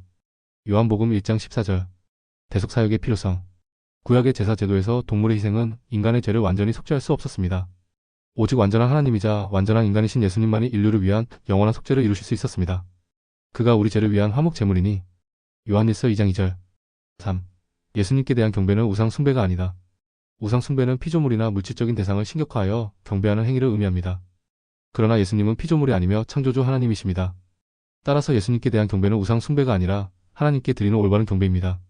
성경에서 예수님을 경배하는 장면. 예수님은 자신을 경배하는 자들을 꾸짖지 않으셨으며 이는 그가 하나님으로서의 경배를 받을 권리가 있음을 보여줍니다. 예수께서 나와 말씀하여 이르시되 하늘과 땅의 모든 권세를 내게 주셨으니. 마태복음 28장 18절. 도마가 대답하여 이르되 나의 주님이시오 나의 하나님이시니이다. 요한복음 20장 28절. 초대교회의 고백. 초대교회는 예수님을 하나님으로 고백하며 그분께 경배를 드렸습니다. 이는 예수님께 대한 경배가 초대교회의 정통 신앙임을 보여줍니다. 그는 하나님의 본체시나 하나님과 동등됨을 취할 것으로 여기지 아니하시고. 빌립보서 2장 6절. 4. 예수님을 통한 하나님 계시의 완성. 예수님은 인간이 하나님을 이해하고 만날 수 있도록 자신을 계시하신 하나님이십니다. 그분은 단순히 인간이 아니라 하나님의 본질을 온전히 나타내신 분입니다. 하나님을 나타내신 예수님. 나를 본 자는 아버지를 보았느니라. 요한복음 14장 9절. 예수님은 인간의 형상으로 오셨지만 그분을 통해 하나님을 볼 수 있게 하셨습니다. 구원의 중보자. 예수님은 하나님과 인간 사이의 유일한 중보자이십니다. 그분을 경배하는 것은 하나님을 경배하는 것이며 이를 통해 인간은 하나님과 화목한 관계를 가질 수 있습니다. 하나님은 한 분이시요 또 하나님과 사람 사이의 중보자도 한 분이시니 곧 사람이신 그리스도 예수라. 디모데전서 2장 5절. 5. 예수님께 대한 신앙은 삼위일체 하나님의 완전한 경배. 예수님을 하나님으로 인정하고 경배하는 것은 삼위일체 하나님께 경배를 드리는 행위입니다. 예수님은 성부와 성령과 본질적으로 하나이시며 삼위일체의 두 번째 위격으로서 하나님과 동일한 영광과 권위를 가지십니다. 아버지와 아들과 성령의 이름으로 세례를 베풀라. 마태복음 28장 19절. 예수님께 경배하는 것은 인간을 신으로 섬기는 우상 숭배가 아니라 하나님께서 직접 명하신 올바른 신앙 행위입니다. 결론. 예수님을 신으로 경배하는 것은 성경과 개신교 신학의 핵심이며 이는 결코 인간을 신으로 섬기는 우상 숭배가 아닙니다. 예수님은 삼위일체 하나님 가운데 성자 하나님으로서 인간의 구원을 위해 성육신하셨으며 하나님과 인간 사이의 중보자가 되셨습니다. 예수님께 대한 경배는 삼위일체 하나님의 본질적 신성을 인정하고 하나님께 영광을 돌리는 올바른 신앙 행위입니다. 따라서 예수님께 대한 신앙은 우상 숭배가 아니라 하나님께서 직접 명령하신 구원의 길입니다. 나는 길이요 진리요 생명이니 나로 말미암지 않고는 아버지께로 올 자가 없느니라. 요한복음 14장 6절. 아시겠지요? 그래서 예수님을 믿음으로 바라보는 것이 중요한 것입니다. 예수님의 이름을 믿는 것이 중요한 것입니다. 예수님에 대한 믿음이 전혀 없이 집안에 예수님 조각상을 가져다 놓고 믿는 것은 우상 숭배입니다. 예수님에 대한 믿음 없이 십자가 목걸이 걸고 다니는 것은 의미 없는 행동입니다. 예수님을 바라볼 때는 믿음으로 예수님의 이름을 믿는 것이 중요합니다. 그것이 우상 숭배와 믿음의 차이입니다. 우상 숭배와 믿음의 차이를 자세히 설명해 보겠습니다. 구약성경의 청동뱀 사건 정통개신교 신학적 해석. 청동뱀 사건은 민수기 21장에 기록된 독특한 사례로 하나님이 모세에게 청동으로 만든 뱀을 만들어 높이 달게 명령하신 사건입니다. 이 사건은 표면적으로 우상 숭배를 금지하는 성경의 일관된 메시지와 모순되는 것처럼 보이지만 개신교 신학적으로는 우상 숭배와는 본질적으로 다른 의미를 가집니다. 이 사건을 신학적으로 해석하면 다음과 같습니다. 1. 청동뱀의 배경 죄에 대한 심판과 하나님의 구원의 상징. 이스라엘 백성이 광야에서 하나님을 원망하고 불순종하자 하나님은 불뱀 독사를 보내어 그들을 벌하셨습니다. 이에 많은 사람이 죽게 되었고 모세가 중재하며 백성을 위해 하나님께 기도하자 하나님은 구원의 방법으로 청동뱀을 만들어 높이 달 것을 명령하셨습니다. 죄에 대한 심판. 불뱀은 하나님의 공의로운 심판을 상징합니다. 백성의 불순종과 불평은 하나님의 거룩함을 거스른 죄였기에 하나님의 심판이 임했습니다. 구원의 상징. 청동뱀은 하나님께서 제시한 구원의 방법이었습니다. 백성은 청동뱀을 바라보는 믿음의 행위를 통해 구원을 받았습니다. 뱀에게 물린 자가 노뱀을 쳐다본 즉 모두 살더라. 민수기 21장 9절. 청동뱀은 단순히 물질적 형상이 아니라 하나님이 제공하신 구원의 도구였습니다. 따라서 이것은 우상 숭배를 조장하기 위해 만들어진 것이 아니라 하나님의 능력과 은혜를 의지하도록 하는 신앙적 상징이었습니다. 우상 숭배와 청동뱀의 차이. 우상 숭배는 피조물이나 형상을 신으로 여기고 그것을 경배하거나 의지하는 행위를 말합니다. 그러나 청동뱀은 본질적으로 우상과 다릅니다. 청동뱀은 하나님께로 인도하는 도구. 청동뱀은 자체로 신성을 지닌 것이 아니라 하나님께서 구원의 상징으로 사용하신 도구였습니다.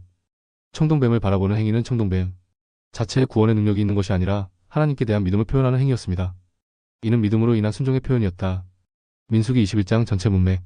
우상 숭배의 본질과의 차별성. 우상은 하나님을 대체하거나 하나님 외의 다른 대상을 경배의 중심에 두는 것입니다.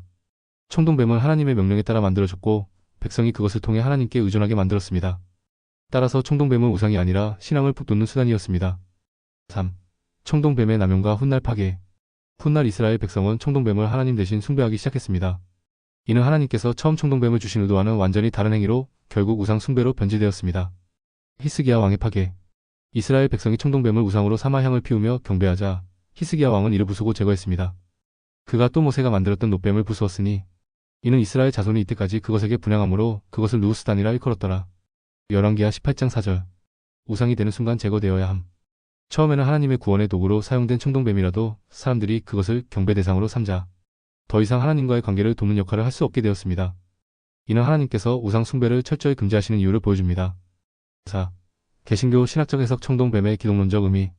개신교 신학에서는 청동뱀이 예수 그리스도의 모형 타입으로 해석됩니다.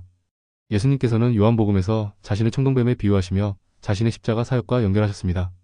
청동뱀과 십자가. 청동뱀이 높이 들린 것처럼 예수님도 인류의 죄를 짊어지고 십자가에 달리셨습니다. 모세가 광야에서 뱀을 든 것 같이 인자도 들려야 하리니 이는 그를 믿는 자마다 영생을 얻게 하려 하심이라. 요한복음 3장 14-15절. 믿음을 통한 구원. 청동뱀을 바라보는 이스라엘 백성이 구원을 얻었던 것처럼 십자가에 달린 예수님을 믿는 자는 영원한 생명을 얻습니다.